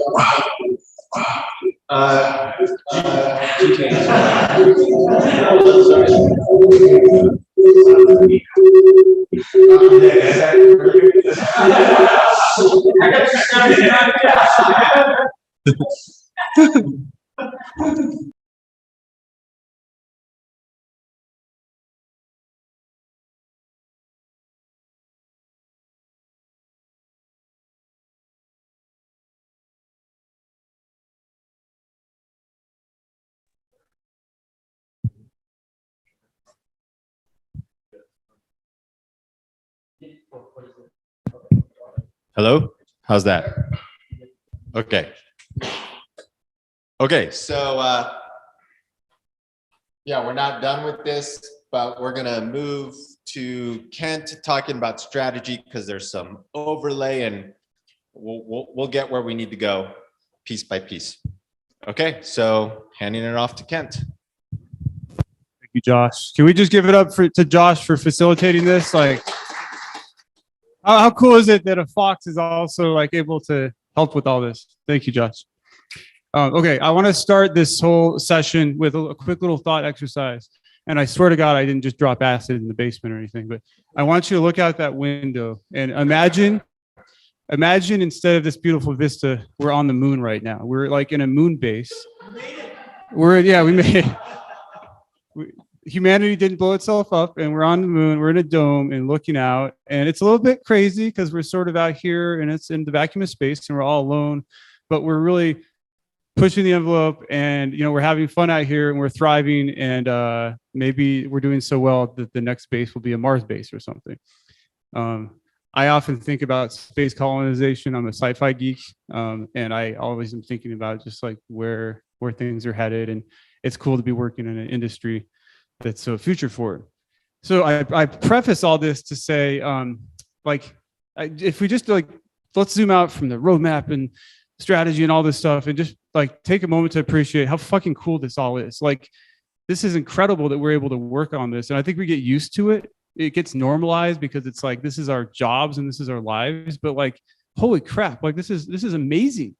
I wake up every day and I'm grateful for what we do. It's not to say there aren't stressful days and days I wish I could just not think about crypto, which is difficult. But it's like, wow, this is incredible. And then to be on this journey together, is amazing. All of you have self-selected to be with ShapeShift, not just because, it's easy gains, but we're in the middle of a brutal bear market. Everywhere you turn is awful media.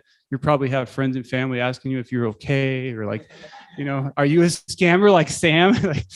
It's ugly out there, but we know better. We know we're building the future. We're building our moon base. It's just but it's also out there on the moon base. It's also difficult. It is the vacuum of space. We're building on the frontier. And it's not easy. Nobody ever said this shit would be easy. I think during the bull market, some people got lulled into complacency. It's like, oh, it's a super cycle and this is going to be great, but it wasn't quite that easy. And it turns out now we have to fight for it, but it's a really fun fight, I think. So what does all that have to do with strategy? Strategy is basically, the way I see it, is this is how we're going to get to our moon base. This is how we're going to kick ass, reach our goals, and really kind of embody the values that our mission and vision and values.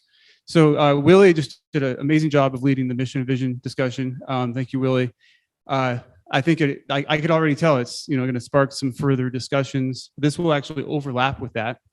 One thing I want to touch on with values, though, because I feel like that's one thing that we could probably all be on the same page about. ShapeShift is non-custodial. It always has been. We believe in decentralization, maximal decentralization. We're living and breathing that now with Archeo. We'll have a fully decentralized platform, and we support other decentralized technologies. I like to think that ShapeShift someday will, and maybe even it is even now, making the world a better place. There are a lot, if you just look at our world, it's a pretty messed up place. There are some, there's lulls and then there's peaks in terms of crazy macro things going on. But, just the past few years, we've had civil unrest, we've had wars, we've had pandemics, we still have a war going on, and a lot of threats to human liberty exist across the globe. If you get back to the root of why ShapeShift exists, I think it's to make the world to do its own part to make the world a freer and better and perhaps more prosperous place.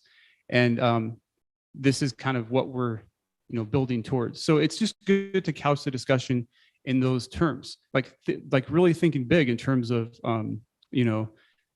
people's lives will benefit measurably if we make the right decisions with our platform, with the DAO. Not simply by just maybe, okay, I can view my portfolio a little bit more easily, or make this transaction a little more in a more frictionless fashion. But think about somebody in Argentina whose net worth is getting decimated by inflation. Like, this is important shit. This is like, people may be using this platform to feed themselves and to clothe their children, or maybe to escape political repression. This is like super important stuff. And what we're like, the fact that we can build this sort of tool to help people is remarkable. That said, this is, kind of my own opinion. I don't want to force values down your throat, but generally there's been a shared sense of people working in crypto of these are good things to work towards. It's why I'm in crypto, along with it being really cool. Lastly, before we dig in more into the actual strategy session, I just want to encourage everybody, as we maintain our super zoomed out perspective, our International Space Station perspective, is to think big. Like, right now, we are getting through a bear market, and we're gonna survive if we make the right decisions. I'm confident we will. But what does success look like? Just take a moment to think about, like, what does that look like? Obviously it means, okay, well, maybe financial success, or maybe Fox is at a certain price or something. But what does that mean in terms of, like, how is the world a different place? Because we are, we've done our job. And perhaps, like, imagine this very same, Josh, you prefaced this all by kind of saying annual retreat. I really think this will be an annual thing. What will this look like next year? I think there'll be twice as many people in this room, because by then we will have, we'll be in a different situation, and more people will have self-selected to join our community. So just a few things to keep in mind. These types of workshops and sessions can sometimes necessarily get bogged down into, like, the details, and those are important details, but let's not lose sight of why we're here in the first place. And that's to, I think, really make the world a better place. So. Make the world a better place with middle-out compression. Middle-out compression. And that won't be the last Silicon Valley reference of this session, too. that guy on the Zoom call, he'll tell us a little bit about middle-out compression. Yeah. And by the way, hello in Zoom land, everybody that's watching or listening on Zoom. Hello. Thank you for being here virtually. You guys are awesome. So basically, strategy. And this is a perfect follow-up to Willie's chat, because mission and vision is sort of I think the highest level you can get in terms of, kind of maybe, strategy. It's a very existential thing. Why do we exist? Like that's super, that's a very deep question. It's something that I think all of us has probably asked of ourselves. Like, why am I on this planet? Why am I alive? Why is ShapeShift alive? So we kind of dug into that stuff. And then kind of following from that, it's like, okay, well, based on that, what do we do?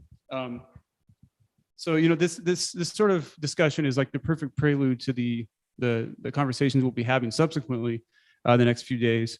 It can inform what we do next, because it sort of serves as maybe a guiding light, a North Star, in terms of, okay, this is what we should do, this is what we should not do. And importantly, prevent us from repeating the same mistakes.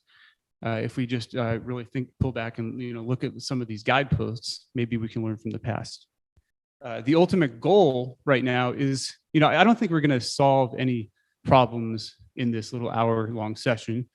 Maybe we will. Maybe we'll, like, solve world hunger or something. But I think maybe we can at least have some interesting discussions about our strategy. And more than anything else, I just wanted to get everybody thinking about how this big picture relates to our subsequent discussions, and encourage you to question assumptions, question everything so far, because this is the time to do it. We're in the middle of a bear market. We're not really beholden to any particular customer group. We can kind of sit back and be like, okay,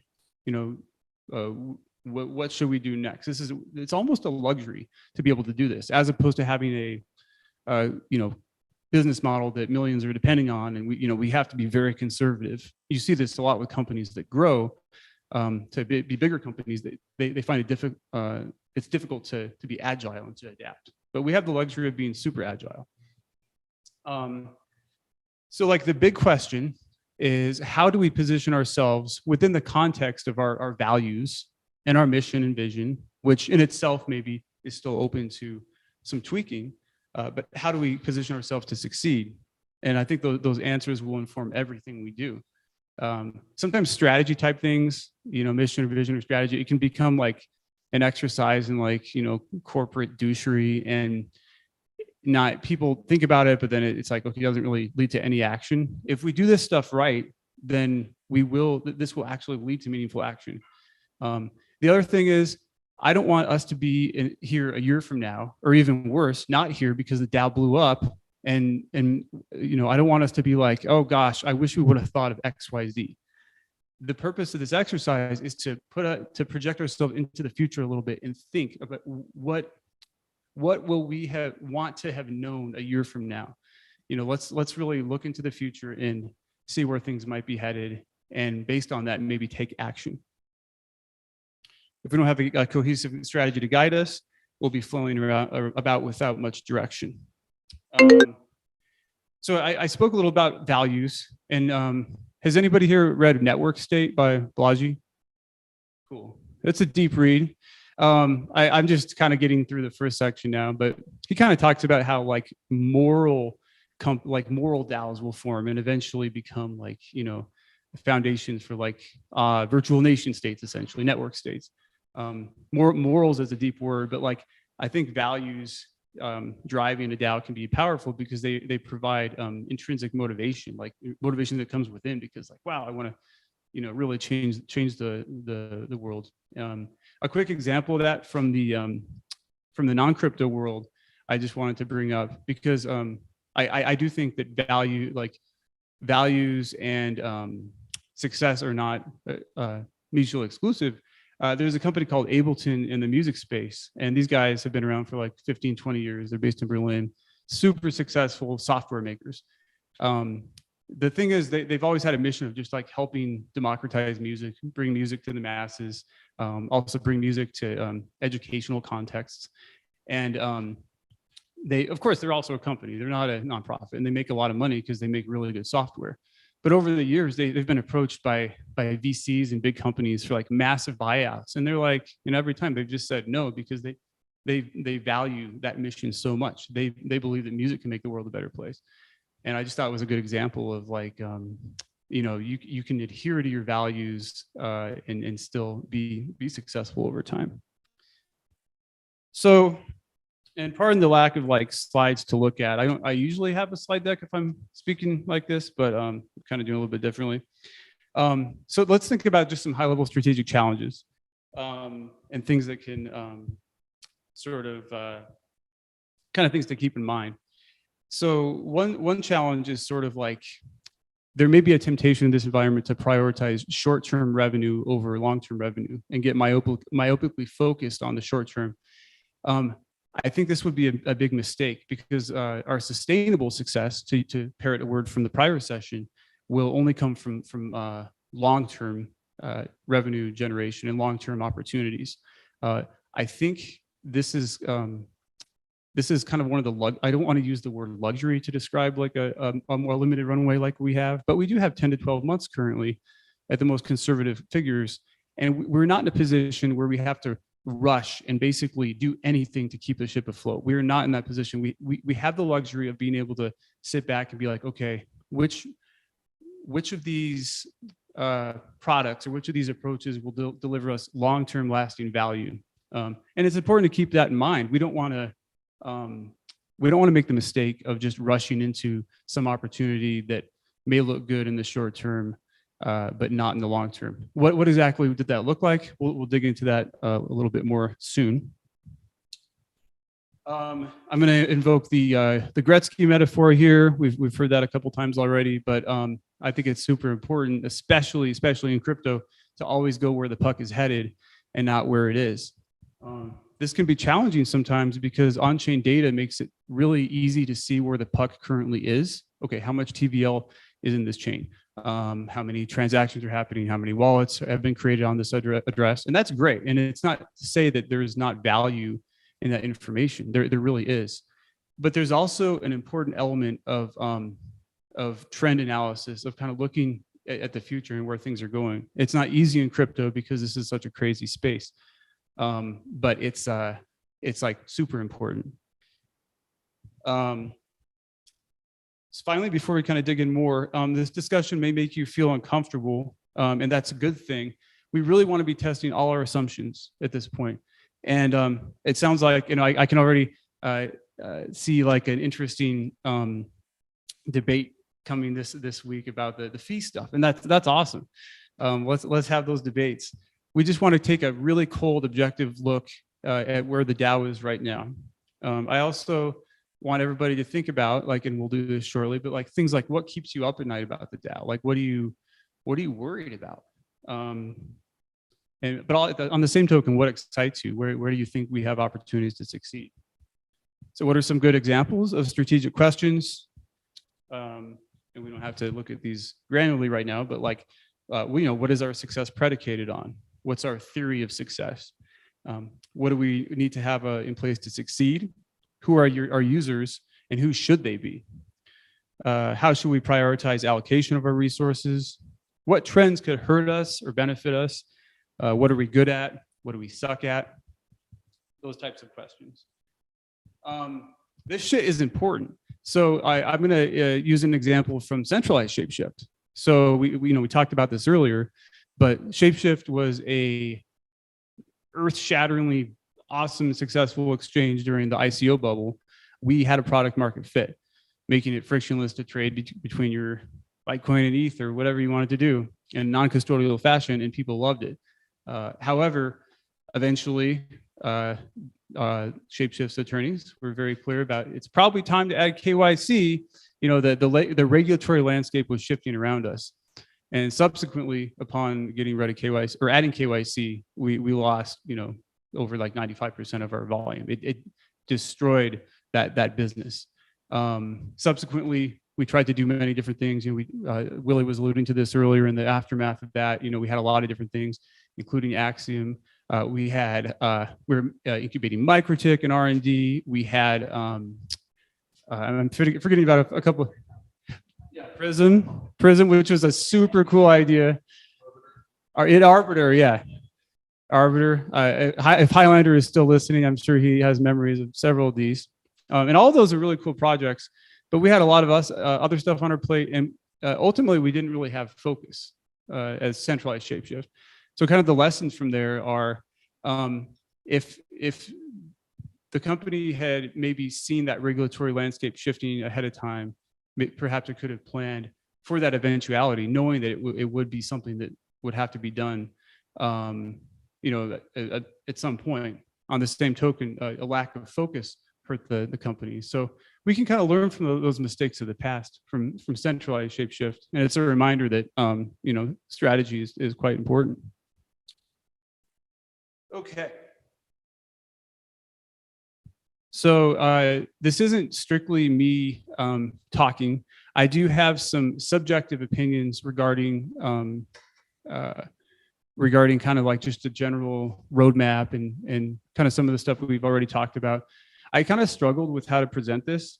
I don't have, I'm not going to sit up here and just preach my opinion, but I have a couple important things that are on my mind that I want to say as somebody that's emotionally, professionally, and financially committed to this project.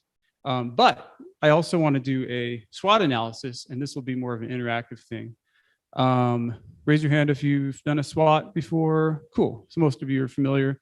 Bethany said at the last product retreat they did one, which is awesome. SWATs are a bit of a cliche. They actually made fun of it on Silicon Valley. I think Jared starts a SWAT and they all walk out of the room. And then he's like, condors are cool or something like that. So please don't walk out of the room. But I think this will be an interesting exercise because, again, it feeds back into this goal I have of just getting people to think about these super important things that will ultimately decide whether or not we succeed or fail, and also inform the strategy and the actual tactics that we take coming out of this session. So, yeah, it's a cliche, but it's also useful. It's basically, we're going to do like an objective snapshot of where the DAO is now and where it might be headed, focusing specifically on the factors that could make or break our future.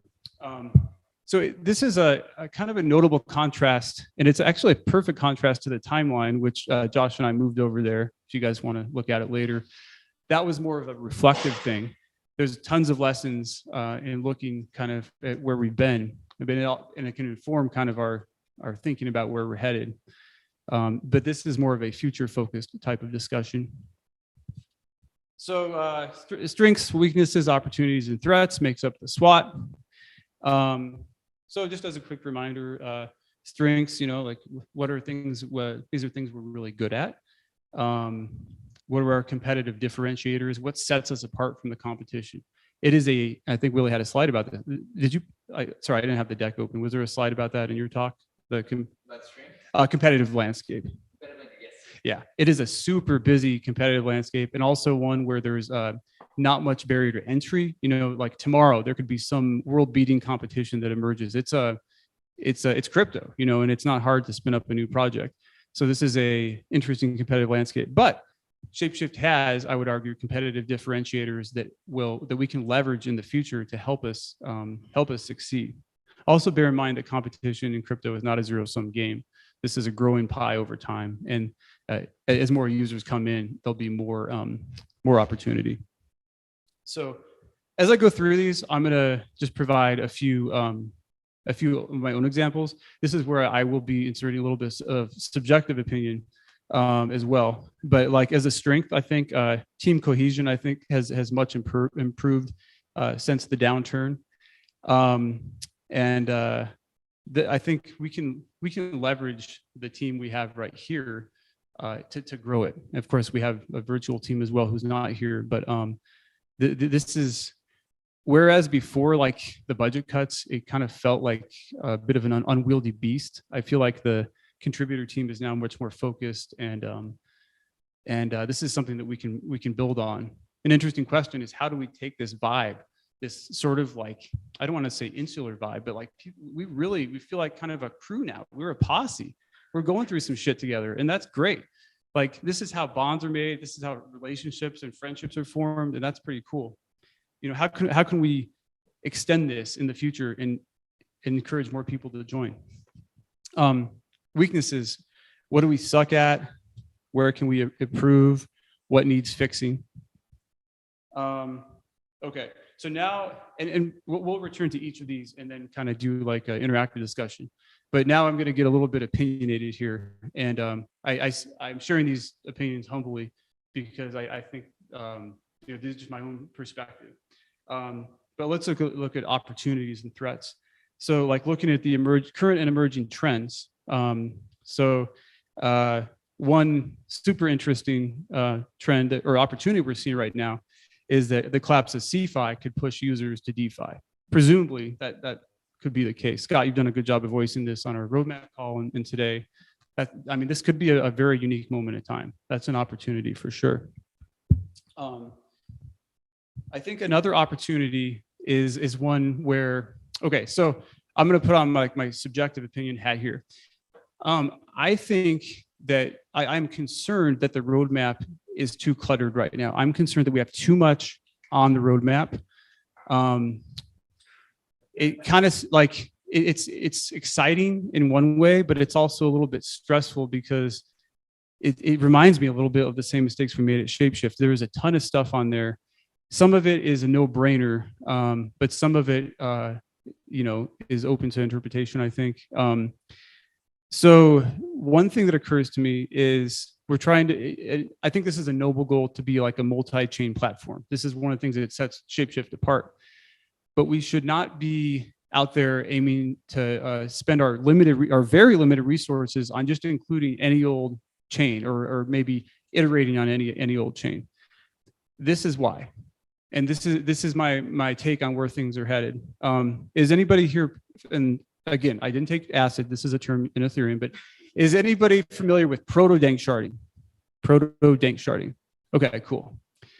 Proto-dank sharding is an EIP, an Ethereum improvement protocol proposal that will be implemented in Ethereum, likely like the next 6 to 9 months, perhaps a little bit sooner. But this is an important change. You guys have heard me talk a lot about rollups on the tokenomics call from the research side of things.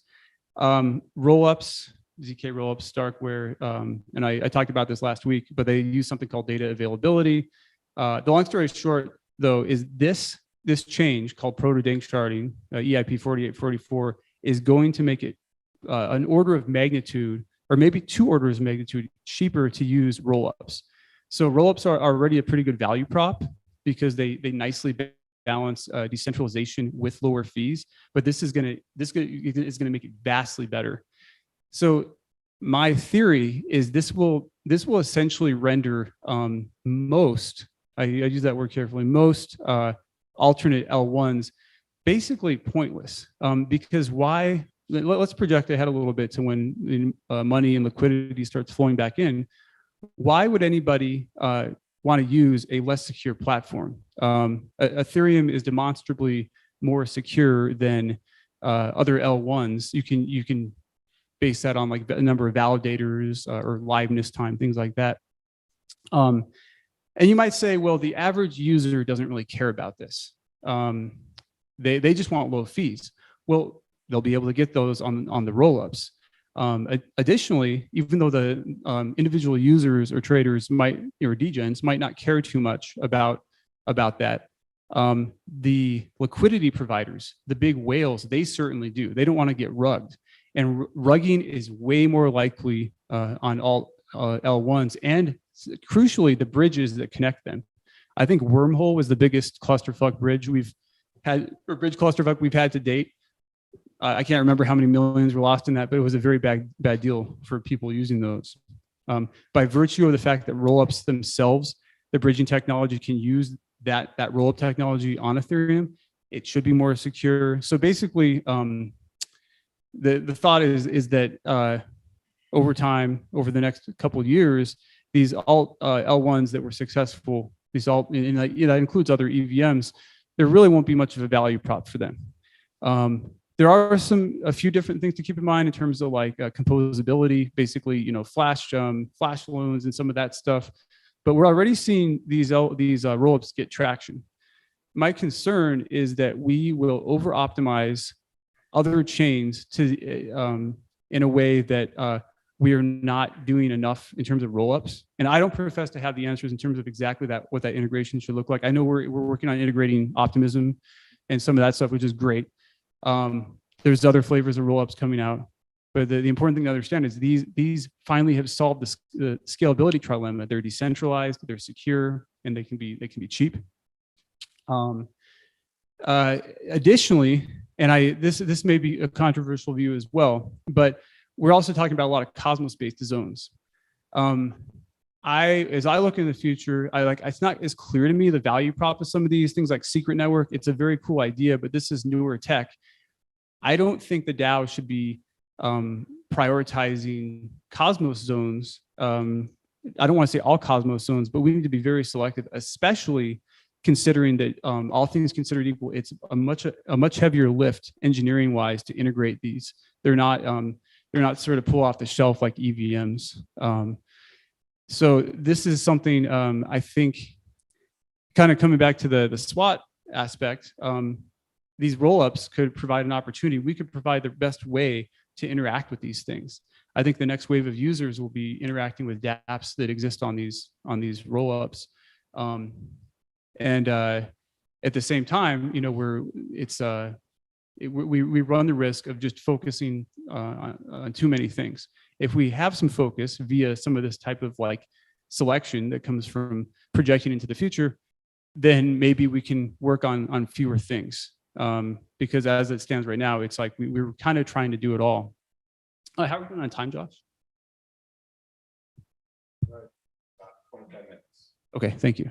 I was talking to my friend Kevin Seagraves the other night. You guys heard from him recently about Nifty Apes. He's building a cool, NFT lending platform. And I was talking to him, like, in a way, like you kind of have it easy because not easy, but like it's an easier focus because you're just doing one thing and you have to do it better than everybody, and you can iterate on that. But it's like it's more clear what you're doing.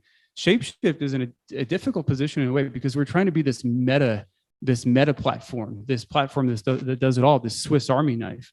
And I think that's kind of the nature of what we're doing right now. We're a portal. We want to give people an easy way to interact with these different things.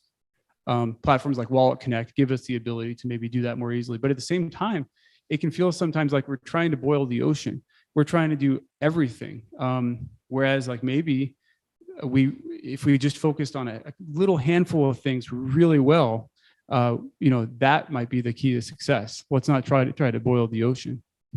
So those are my thoughts around that. We'll get into the SWOT shortly. The other sort of concern I have is that we are sort of like just pretending NFTs don't exist right now.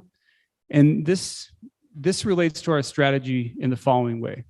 I feel like right now our success is predicated on DeFi and degens coming back in the next, it has to kind of be within the next year, given our current runway. I do think that our runway will be extending further than a year from where we are now. But there is a possibility that during the next cycle, it may not look like, it may not be degens everywhere. DeFi may be this sort of thing that is still interesting. Sure, there's more activity, but it may not resemble the last cycle.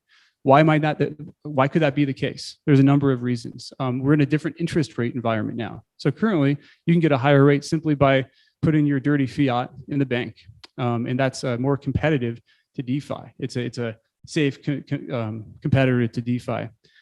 You also have staking, especially like something like Ethereum staking at Cosmos, where in a very low risk way, because the risk is only limited to the protocol level, you can earn yield very easily and in a passive way, which kind of raises the point that maybe ShapeShift could offer like some sort of staking partnerships or, with things like Rocket Pool and things like that. That's a little tangential, but kind of my point is, that basically the landscape may not look the same. Is that like, how likely is that? I'm not sure. Like, I do think if we get another powerful bull market, yes, there'll be a lot of DeFi activity, especially in light of like the collapse of CeFi. But it may look vastly different. That's one thing I've learned after being through multiple crypto cycles is you never know what the next bull cycle is going to hold. There's always some surprises.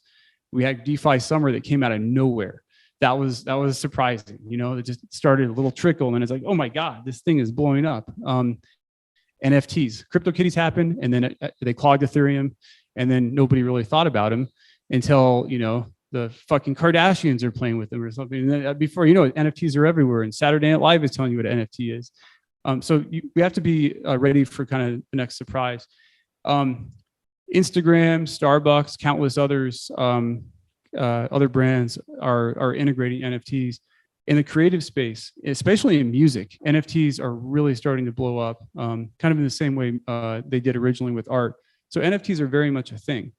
I view NFTs, and again, I don't profess to have the answers right now, but I feel like the platform is under optimized or underutilizing NFTs. I know we can offer some measure of NFT support via like Wallet Connect, maybe plug them into OpenSea, but I think it's likely that the next wave of mainstream adopters will not be, and this is like the next big mainstream wave, will be probably coming to crypto via NFTs. So what does that mean for ShapeShift? What can we do?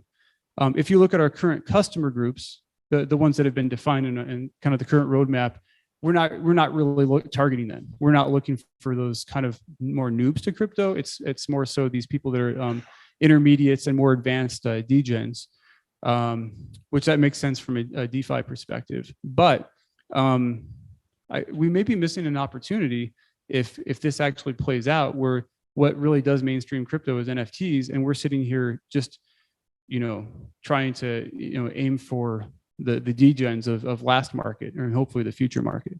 So at the very least, I see NFTs as potentially like a plan B for if the DeFi isn't working out. It's something to keep in mind. Lastly, and then we'll get into the SWOT analysis, and I'm of course excited to hear what everybody thinks about this stuff too. So we talked about focus, we talked about the NFTs. Sorry, my mind is blanking. I need to consult my notes.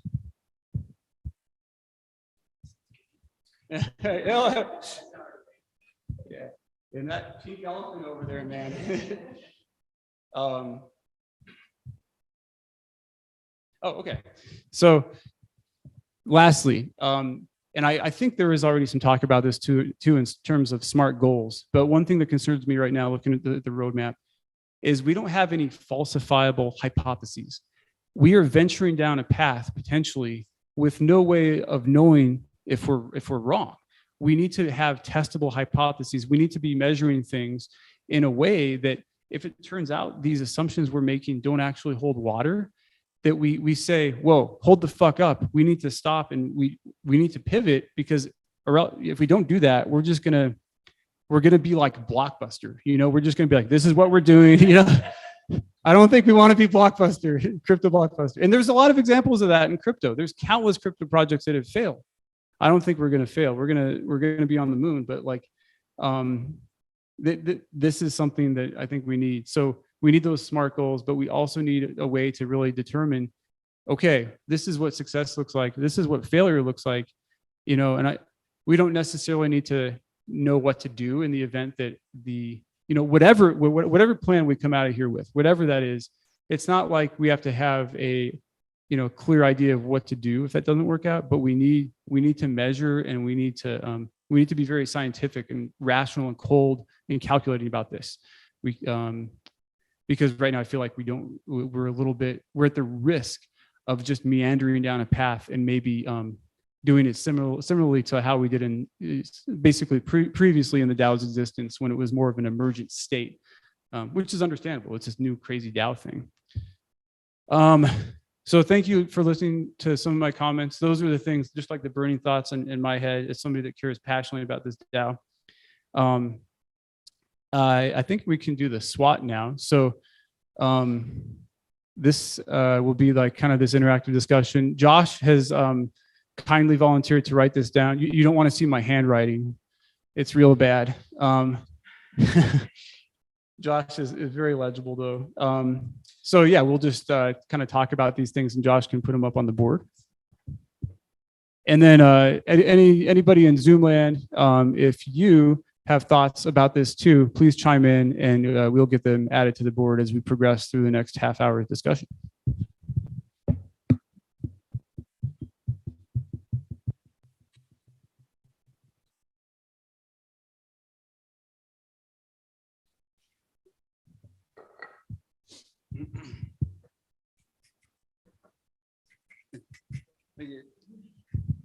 Yeah, it's always awkward when it's silent. I feel like maybe there should be background music or something. Yeah, dude, lo-fi girl or a laugh track.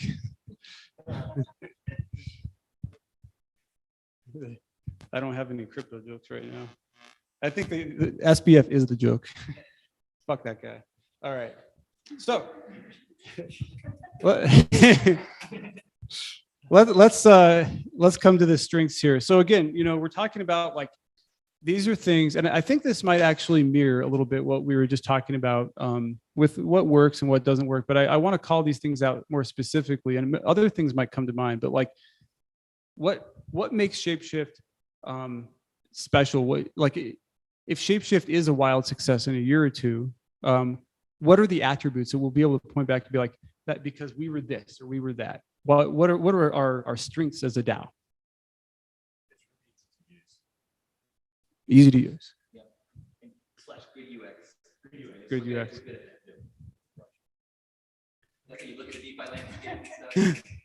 Yeah, agree. It's fun to use the platform, especially when you use like there's certain other things that in crypto that don't have a good UX, and it's like a reminder of how special it is.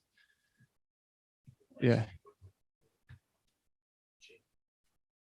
The multi. Yeah, absolutely. I was trading ETH for Bitcoin recently, and I just was using the platform. It was like amazing, like just a couple of years ago, that would have been so far out, but now, they got Thorchain, T-Wells.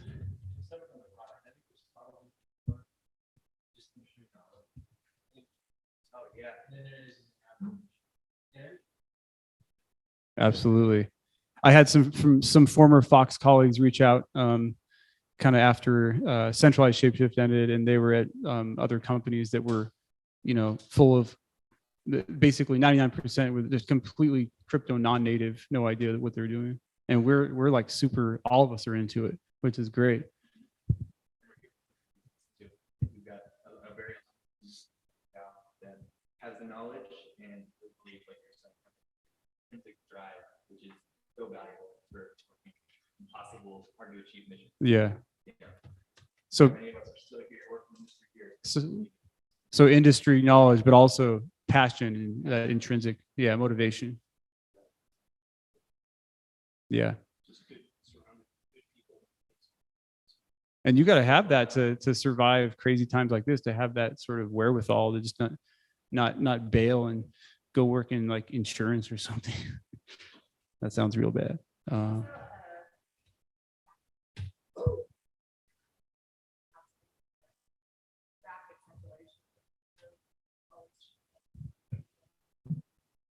There was always like UI and stuff we wanted to circle back to actually make the experience how we designed it, and we never were able to do that. And we are able to roll out like UX and UI improvements all the time.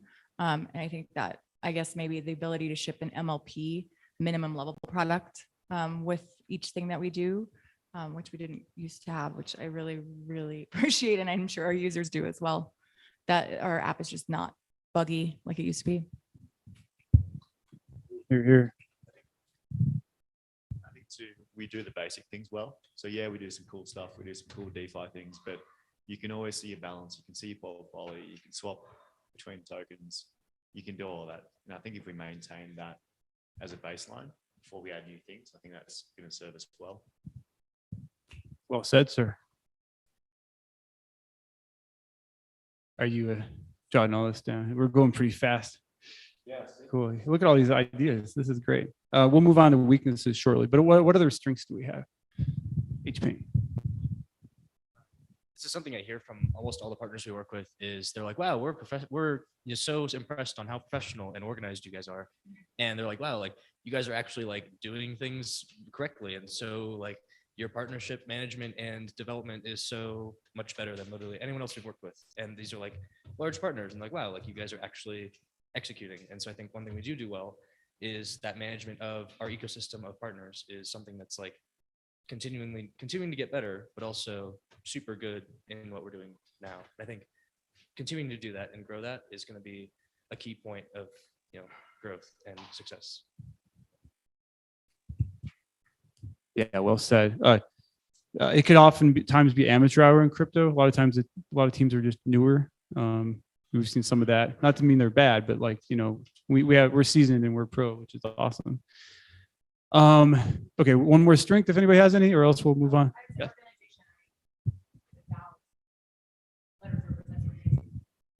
I just think in general, like the work streams, each work stream now seems very organized.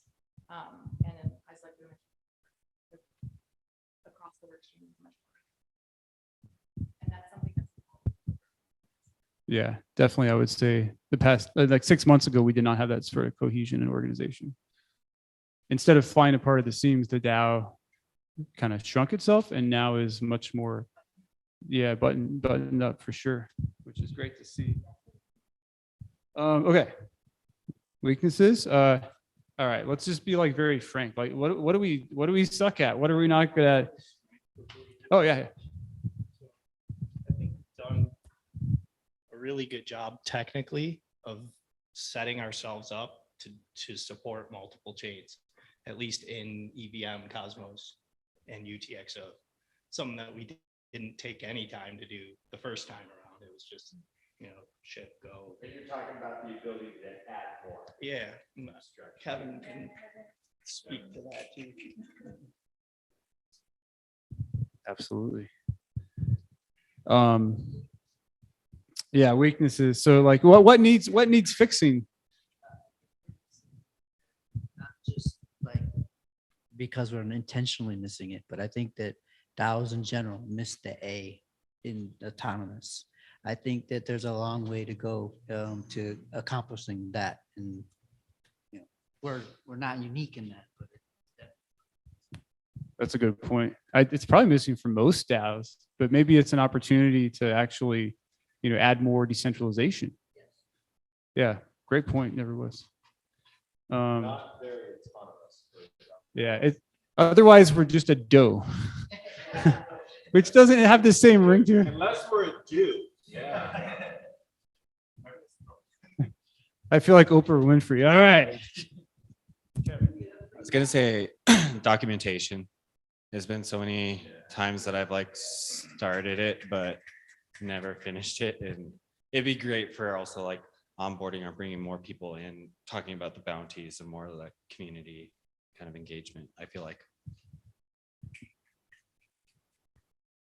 You're talking about both technical documentation, but also like support or customer facing docs? Cool. Yeah. Just have GPT do it. The AI will do it for us. You mentioned this, but the work in progress limit and lack of focus is what hurts us the most in terms of our productivity. Like starting more things does not finish more things. Starting less things. Was it you that said it? Yeah, it was. Just that, and out of the roadmap will come that, we've got very clear things we're trying to execute on. We'll swarm around that. Engineering, product, ops, marketing all together. Gets into users' hands quickly with a higher quality. We get feedback on it quicker. We can iterate it on it quicker. We can scrap it if we have to, which is something we're not really good at. And rinse and repeat. That's kind of the classic startup cycle. And I think that we've just got too much going on still. Where we've got a lot less than we did. It's still too much. Just to piggyback on that, I also think it would be important for us to do more like revisitations as we're developing. Like we usually do an upfront spike or whatever and have an idea in mind, and then we start it and new things come up, new things come to light. And I feel like we don't do a good job of rehashing what's changed and if it still kind of like fits in the alignment of everything we're trying to do. And it'd be good to like revisit more as features are being developed. Kevin, what do I put?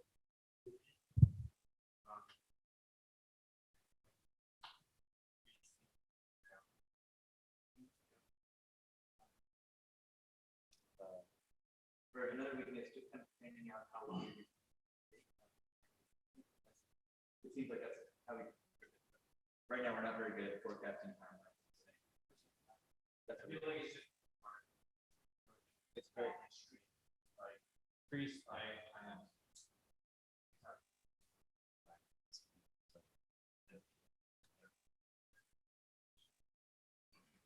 Yeah, and I think that's directly related to the fact that we have too many things in progress, and like we start things when something else in flight. One of our biggest problems from engineering perspective is like being stable and like not breaking things. Like the fact that we always start new stuff without, making sure what we built was solid, was nicely thought about, means we finish something, it works, we start something else, we break the previous thing. And we fix the new one, we start something else, we break the previous. It's like an infinite cycle, just because we don't have time to revisit, to be like really strong in the way we think of things, because we have to rush, we have to crunch it. I think we're getting better at that, but yeah.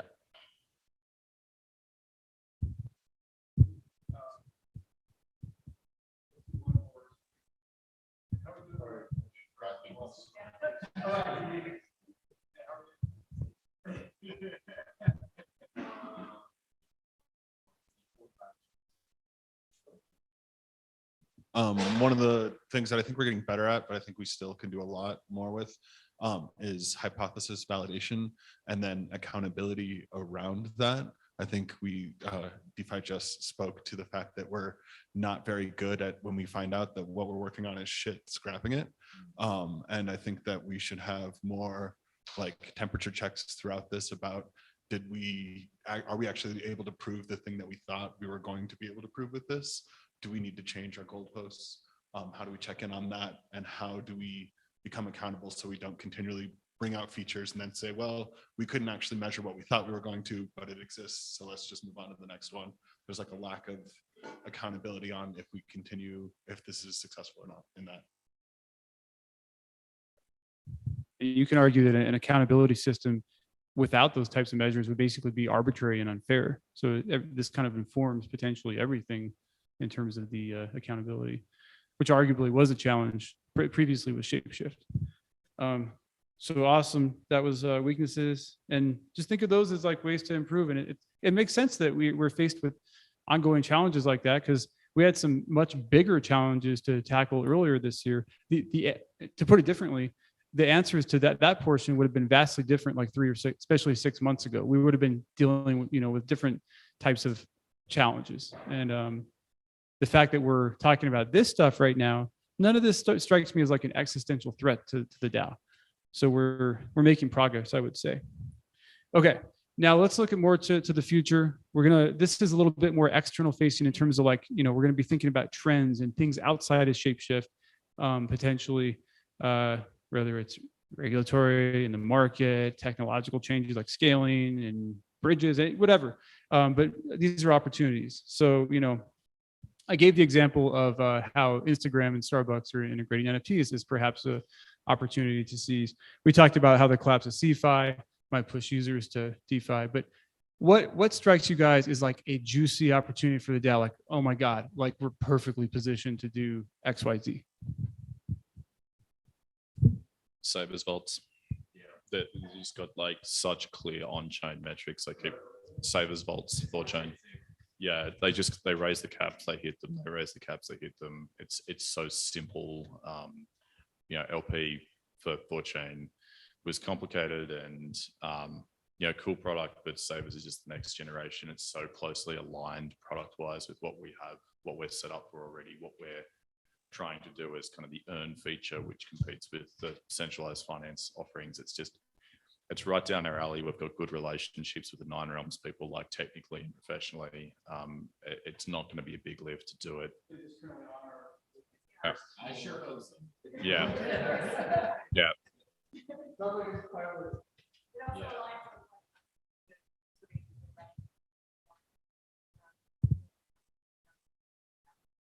And if that AIO assets in orbit metric from like even the key users as well, billions of these kind of like dinosaur coins, as I call them, the light coins and Bitcoin Cash and stuff. Assets in orbit's great. If you can't monetize them, it's worthless. It's a liability, right? Like we such a support this shit, but like it's a way to monetize these old assets really easily. Leverages a lot of our strengths too, being multi-chain. Having the range, which was Thorchain's already saying it's that, there's a good chance that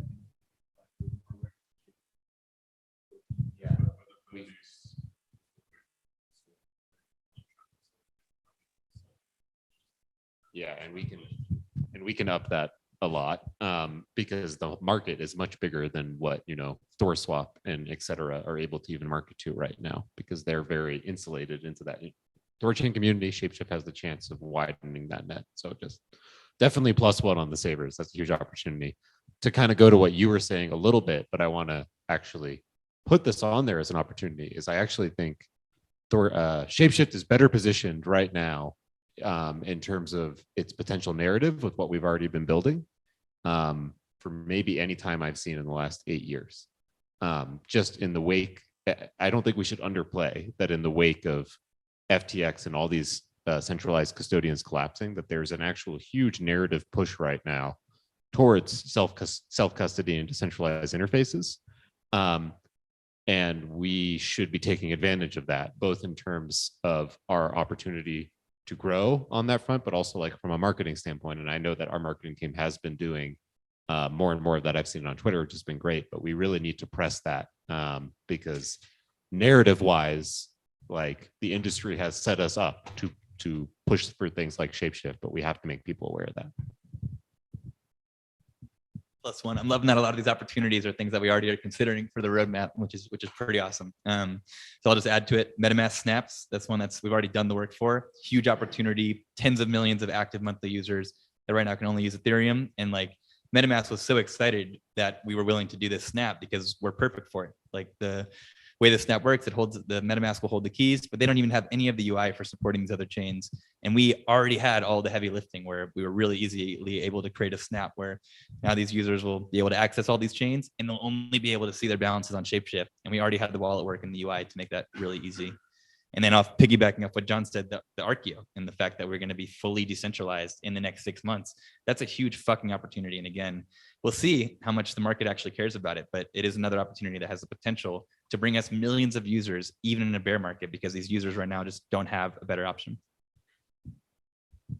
I'll spin a little bit and kind of change it up. I think that we have great potential as the DAO, as something, and I know I've said it, and a lot of people say, well, how do you capitalize on the DAO being a product or something you're offering? I think that if we are able to get this right, there's a push, out there for how to build a DAO, how to operate a DAO in a professional and a very effective and efficient way.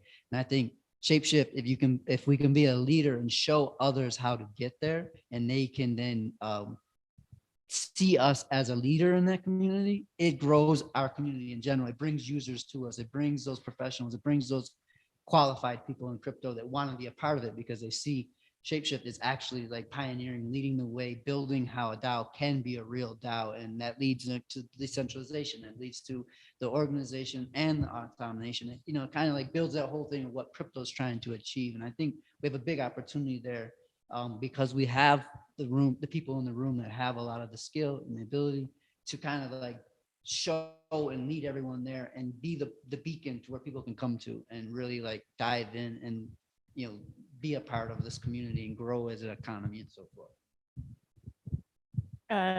Also another opportunity, HP and I were talking about this earlier. I think we have an opportunity. We have a lot of partnerships to be able to leverage some of those, potentially build things and or collaborate on things together with them. And then another thing we've been working on with marketing as well is talking about user stickiness and how do we keep the users engaged within the app. There's a lot of opportunity that we have that we're working on right now, but just things of like, if we know a user has Bitcoin in the wallet or receives Bitcoin, especially with like this new integration with wherever or whatever they're called. But being able to be like, hey, you just received Bitcoin. Did you know you can go stake it over here and earn whatever this nice yield is? So working on our stickiness within the product itself, the user experience. Is that opportunity for stickiness? Yeah. Stickiness or leverage the stickiness there? Yeah, I got the partnerships. So I can't see that from here. Well, he's also writing on his. Yeah. I'll just, because you mentioned it, Willie, I'll just add on that I think, and obviously I'm a little biased because I'm helping with this at the moment, but I do think Archeo itself is an opportunity. We're obviously trying to build it, but we have an opportunity to help build that out. I mean, it's going to be launching, and it's going to need to create its own community. It's going to have, its own system of governance, and ShapeShift has the opportunity, its opportunities both financial and that it's going to own a large portion of these tokens once they get airdropped. But it's also, we can demonstrate to others the usefulness of this and also help grow that network and thus benefit ourselves. So I do think there's a very large opportunity there, especially with ShapeShift hopefully being the first interface to demonstrate the use of this and what that brings.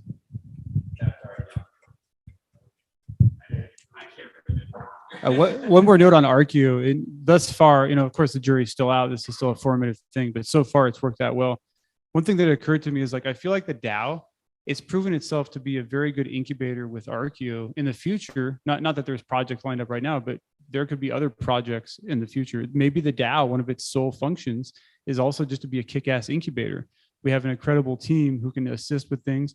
We have a budget that we can direct towards things via this wonderful decentralized governance. So I would bet that ArcU isn't the last project that we incubate.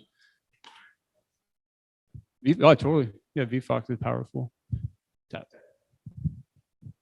And we'll do a couple more of these, and then we're going to move on to threats.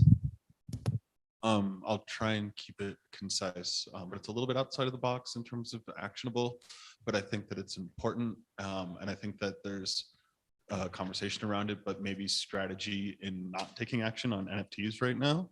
I think that there's a lot of problems we've been talking about in finishing things and not starting too many things, and us being kind of a universal platform that it's not easy to solve a lot of these problems. And I think NFTs are still young in their space, and there are other people that are more well incentivized, more well funded to solve NFT problems right now. There's complications with Apple taking cuts from NFTs. There's just a lot of unknowns in there where we have a lot of other strategies with very direct knowns. And I think that time could solve NFTs for us and make it easier for us than us trying to just sneak it right in there, and could blow up a lot of our roadmaps.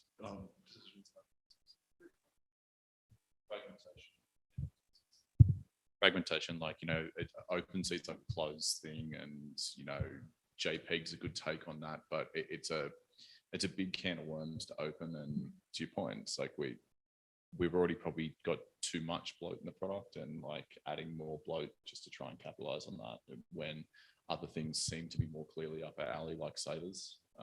Seems like on the technical side of things, we are going to get the support soon. So like we kind of, that door gets open for us for free, but there's a lot of, most of it's on the UI side and product side of how do we monetize that stuff. It's like it's a big unknown. Maybe we can pause here, 'cause I think it's a good point when we talk about the NFTs. Right now, where we are at, basic, the quick win. Like, let's at least show people the NFTs in their portfolio. That's a perfect example of like right now, we can't get people to comprehensive portfolio. We're missing.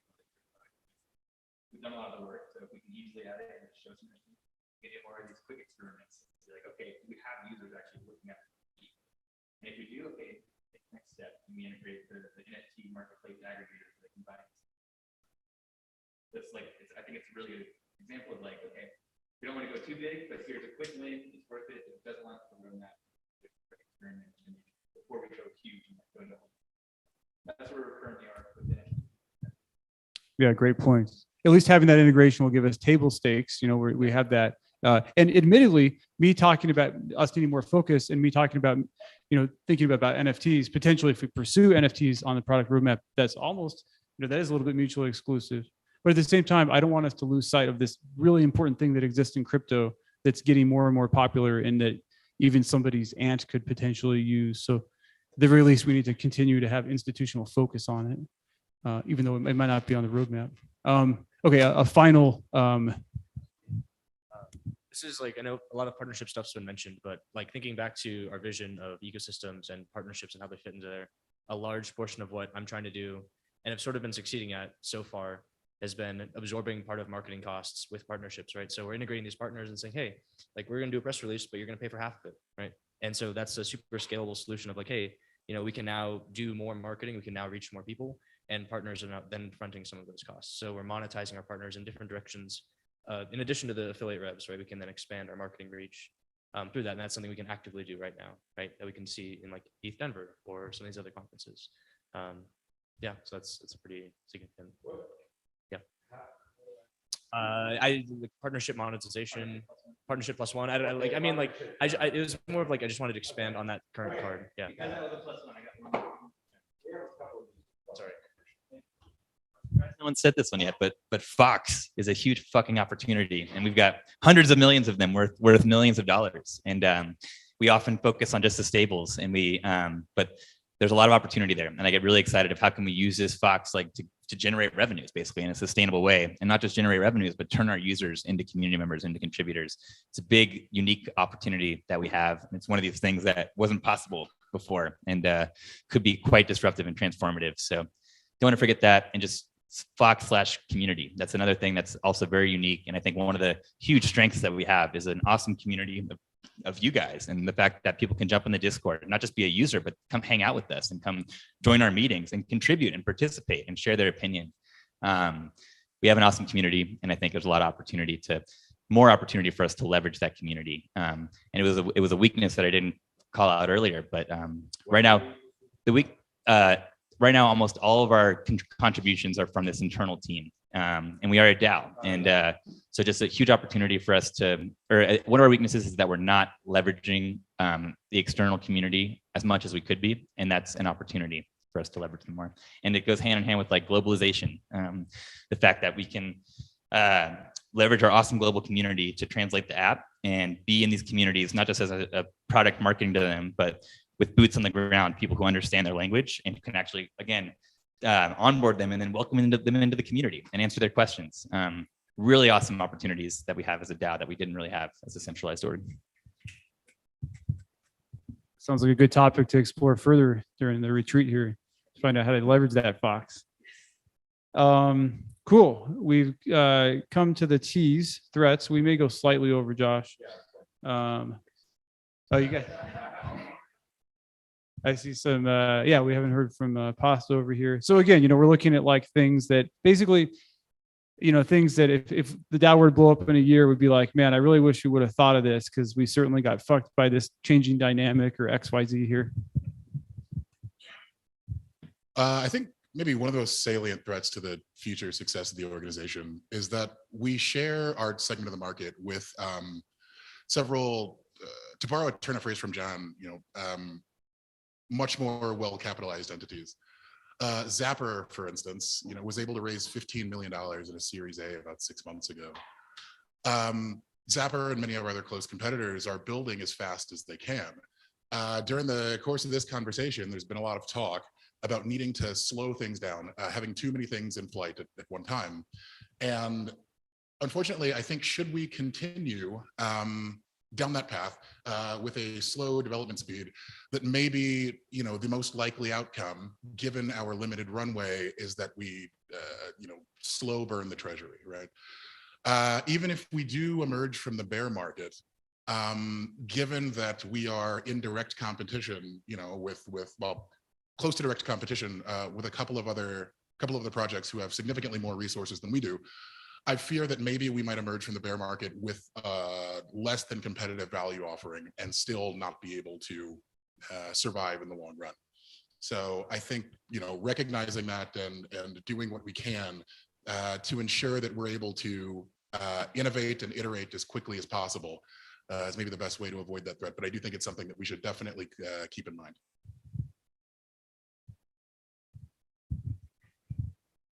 So I'm actually really glad you said that, because that was like partly what I'm thinking about here. And this is more of like a threat and an opportunity. And this is something I say over and over again. Maybe you guys haven't heard it, maybe you have, but like our competition is, our largest threat, but they're also our partners. Our partners are our competition.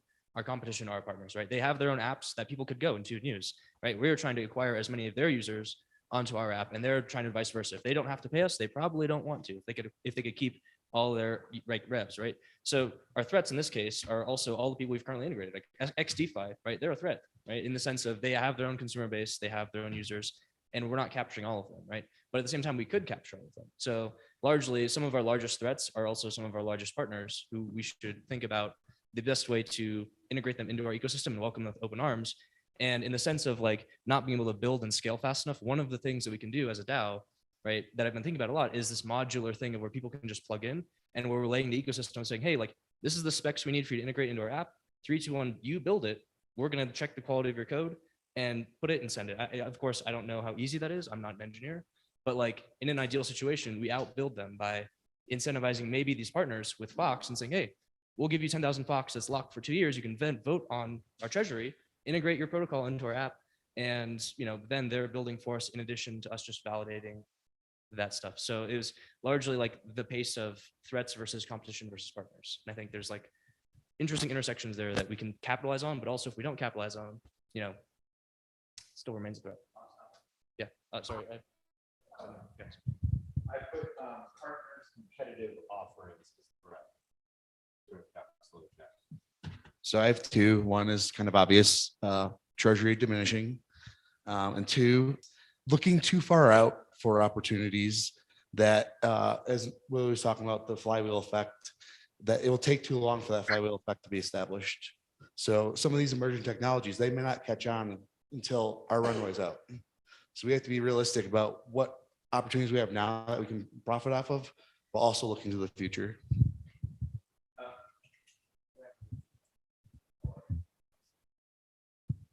So one of the things that we're kind of blurring, but we didn't get really clear about it before, is usually in like a classic SWOT analysis, strengths and weaknesses are internal, opportunities and threats are external.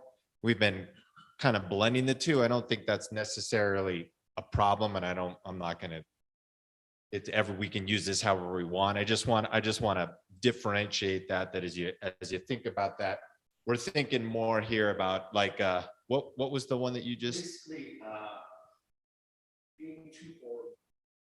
Yeah, that would be a possible, like one of the possible weaknesses I put here, we had starting before finishing, and then based on, I think, what Pasta said is there's a competing weakness of going too slow, right? So there's like the balance that we have to find there.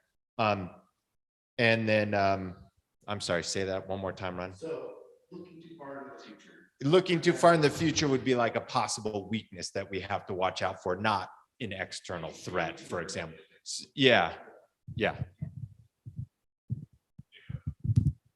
And I think this maybe falls under threats, but one of the things, just talking about the fact that anybody could come integrate with us, I actually think that can potentially be a threat. I think that if we have feature bloat in our platform and we are trying to do, or we have everything and we're not the master of anything, I think that is a huge threat to our success. What was it about someone integrating with us? Yeah, just if we just let anybody come and integrate, if we don't have a really solid like way for that to happen successfully, the threat becomes feature bloat, essentially. Like we become this product of everything and not specialists in anything. And I don't think that sets us up very well, and just basically deters us from our vision.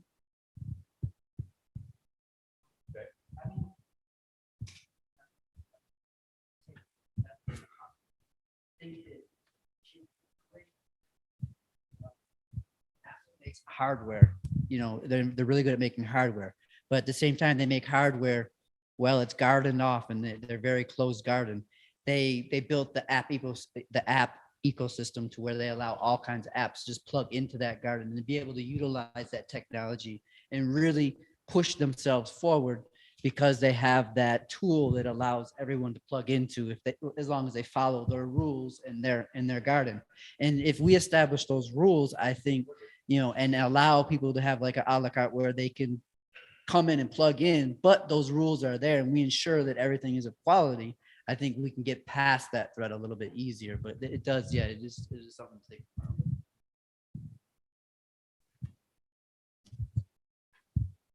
We still have black swan events to consider. 2 billion got pulled out of Binance today. The Tether FUD's been going on for half a decade.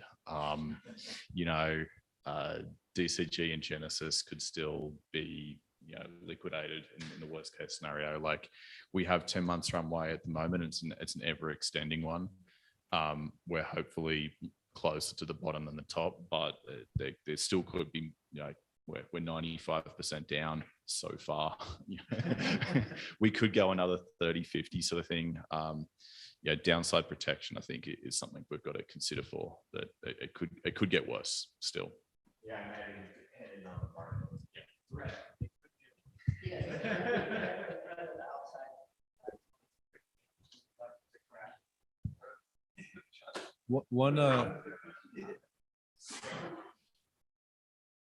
One thing I don't think I've ever heard anybody talk about, but at least in my brain, it's there. It's a greater than 0% probability, is on the legal and regulatory front. You know, you get a knock on your door from a 3-letter acronym government, you know, wherever, and, you know, it's a game changer for a lot of people. So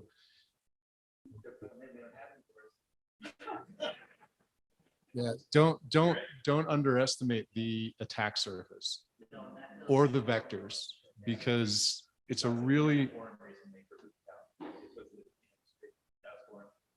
right. Right.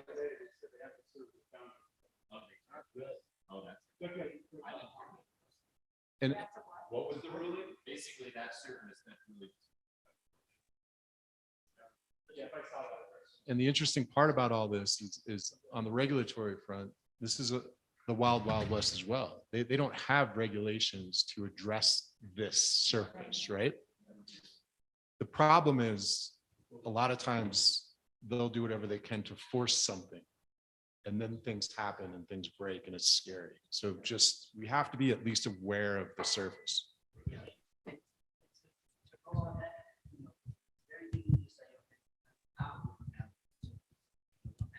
Stuff, but you know, those entities, when they come across that, they go granular. They go, okay, let's go to individuals. Let's see if we can break individuals. Let's see if we can crack, you know, from within, we can tear it down from within. So don't ever think that they won't come to a lower extent just to try to build upon that and build cases and build events that grow, and you know, don't ever discount what their powers and their intentions would be. Okay, well, hold on. Never was we part building. Will you tell Highlander to? All right, Highlander. Well, you're up after me because I have the mic. Yeah. Well, and I want to I acknowledge that. I think you guys are absolutely right. The risk to the individuals is one of the biggest threats. And to me, just the way I think about that is that we're not completely decentralized. That's a threat, because if we were sufficiently decentralized and stuff, that's the best defense we have against that threat. And we're not. And until we're there, it is very much an existential threat to the DAO and to each of us as individuals. So yeah.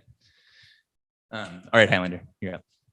Cool. I just wanted to bring to Lally a strength. We have a lot of experience, and we've been in this space and have been seeing a lot more of just where this industry is going than I believe a lot of companies out there, including places like Zapper. The reason ShapeShift was so successful at the beginning is Eric went, he wanted a product. He wanted to trade his Litecoin and for Bitcoin and not to use KYC. And just because he was a user and he was in the space, and he was in the space early and longer than anybody else, we were able to trend and be in the right place at the right time with what we need. So I really want us to think that we are the greatest resource, and the people who, what do you need? If we can have if you look in a mirror, what do I need in the space? And if we can get there before anywhere else, that is why ShapeShift was successful in the past. And if we can do that again in the future, we have great resources here, just the fact that we're DeFi users ourselves. And if we can just figure that out and find the next thing, that's a great resource that nobody else has. Thanks, Highlander. And I think because of you, I did add branding onto the strengths board from, I think T Wells got that from you by looking at the Zoom chat, and industry knowledge and experience is also up there too. So I think we have those well captured, and I think you articulated them really well. Thank you. Just in response to what Scott just shared about sort of the threat of the USFG, like it seems as though that we have, and then also building on industry knowledge, we have exceptional connectivity with Coin Center and other people that are in DC. And I wonder if there's a way that we can like leverage that to at least know what the canaries look like, where things are going, and how they can like inform the way that we're working on things. I mean, I live 30 minutes outside the district, you know? And so if there's some way that we can do that, because I think that this is a lot more acute than people might think. Yeah. Agree 100% on those concerns. Yeah, we hosted a Coin Center dinner right here. We had Jerry and Niraj right here. And we know these guys. To your point, T Wells, maybe we can establish some sort of like closer communication with them. At the very least, follow these guys on Twitter at Coin Center Blockchain Association, Jake Travinsky. These people are in it. Like, and when they say to worry about something, get fucking concerned. If they say, okay, you know, this is like if everybody's freaking out, but these guys are sort of like, we'll see how it develops. It's usually not so bad. But if they're saying, this is concerning, it's concerning. Yes. Cool. I just wanted to conclude, because I kind of view this as like a separate part. Let me just wrap this all up really quick. Building on a few of you brought up the runway stuff. There will be a separate tokenomics session. I don't know if we've really defined when that'll be, but we'll talk about tokenomics. We do it every Tuesday, but let's talk about it in person. It'll be better that way. Also, Ron had a really interesting point about kind of relating to focus and not focusing on things that are too far out technically. So I think that's a very good point in terms of, like there's always some new chain or some tech, like all of us are sort of blockchain tech geeks, and it's very easy to have this squirrel problem and like get passionate into it, get invested into it. And then that might actually subconsciously make us want to pursue stuff that we shouldn't. So that's a very good point. So finally, I just want to say something to the people watching on Zoom. Thank you for watching. If any of you want to comment more on this stuff, please jump in the Discord. You guys, thanks for attending virtually. If you happen to be watching this virtually or like on video later, come hang out. This is what we're doing. Just because we're here doesn't mean this group was exclusive. Anybody could have attended this. This is open to all contributors. This was not some douchebag corporate executive offsite that was gatekeeped. This is a non-gatekeeper world. So if what you just saw was interesting to you, join us because it's pretty fun.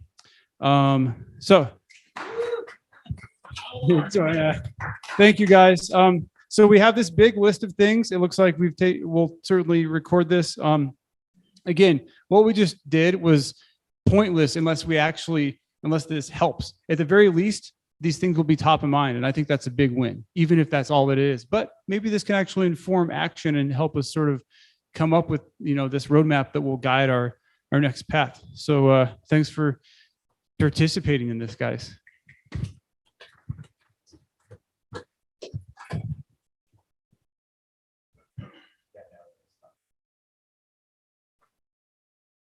Cool. So we want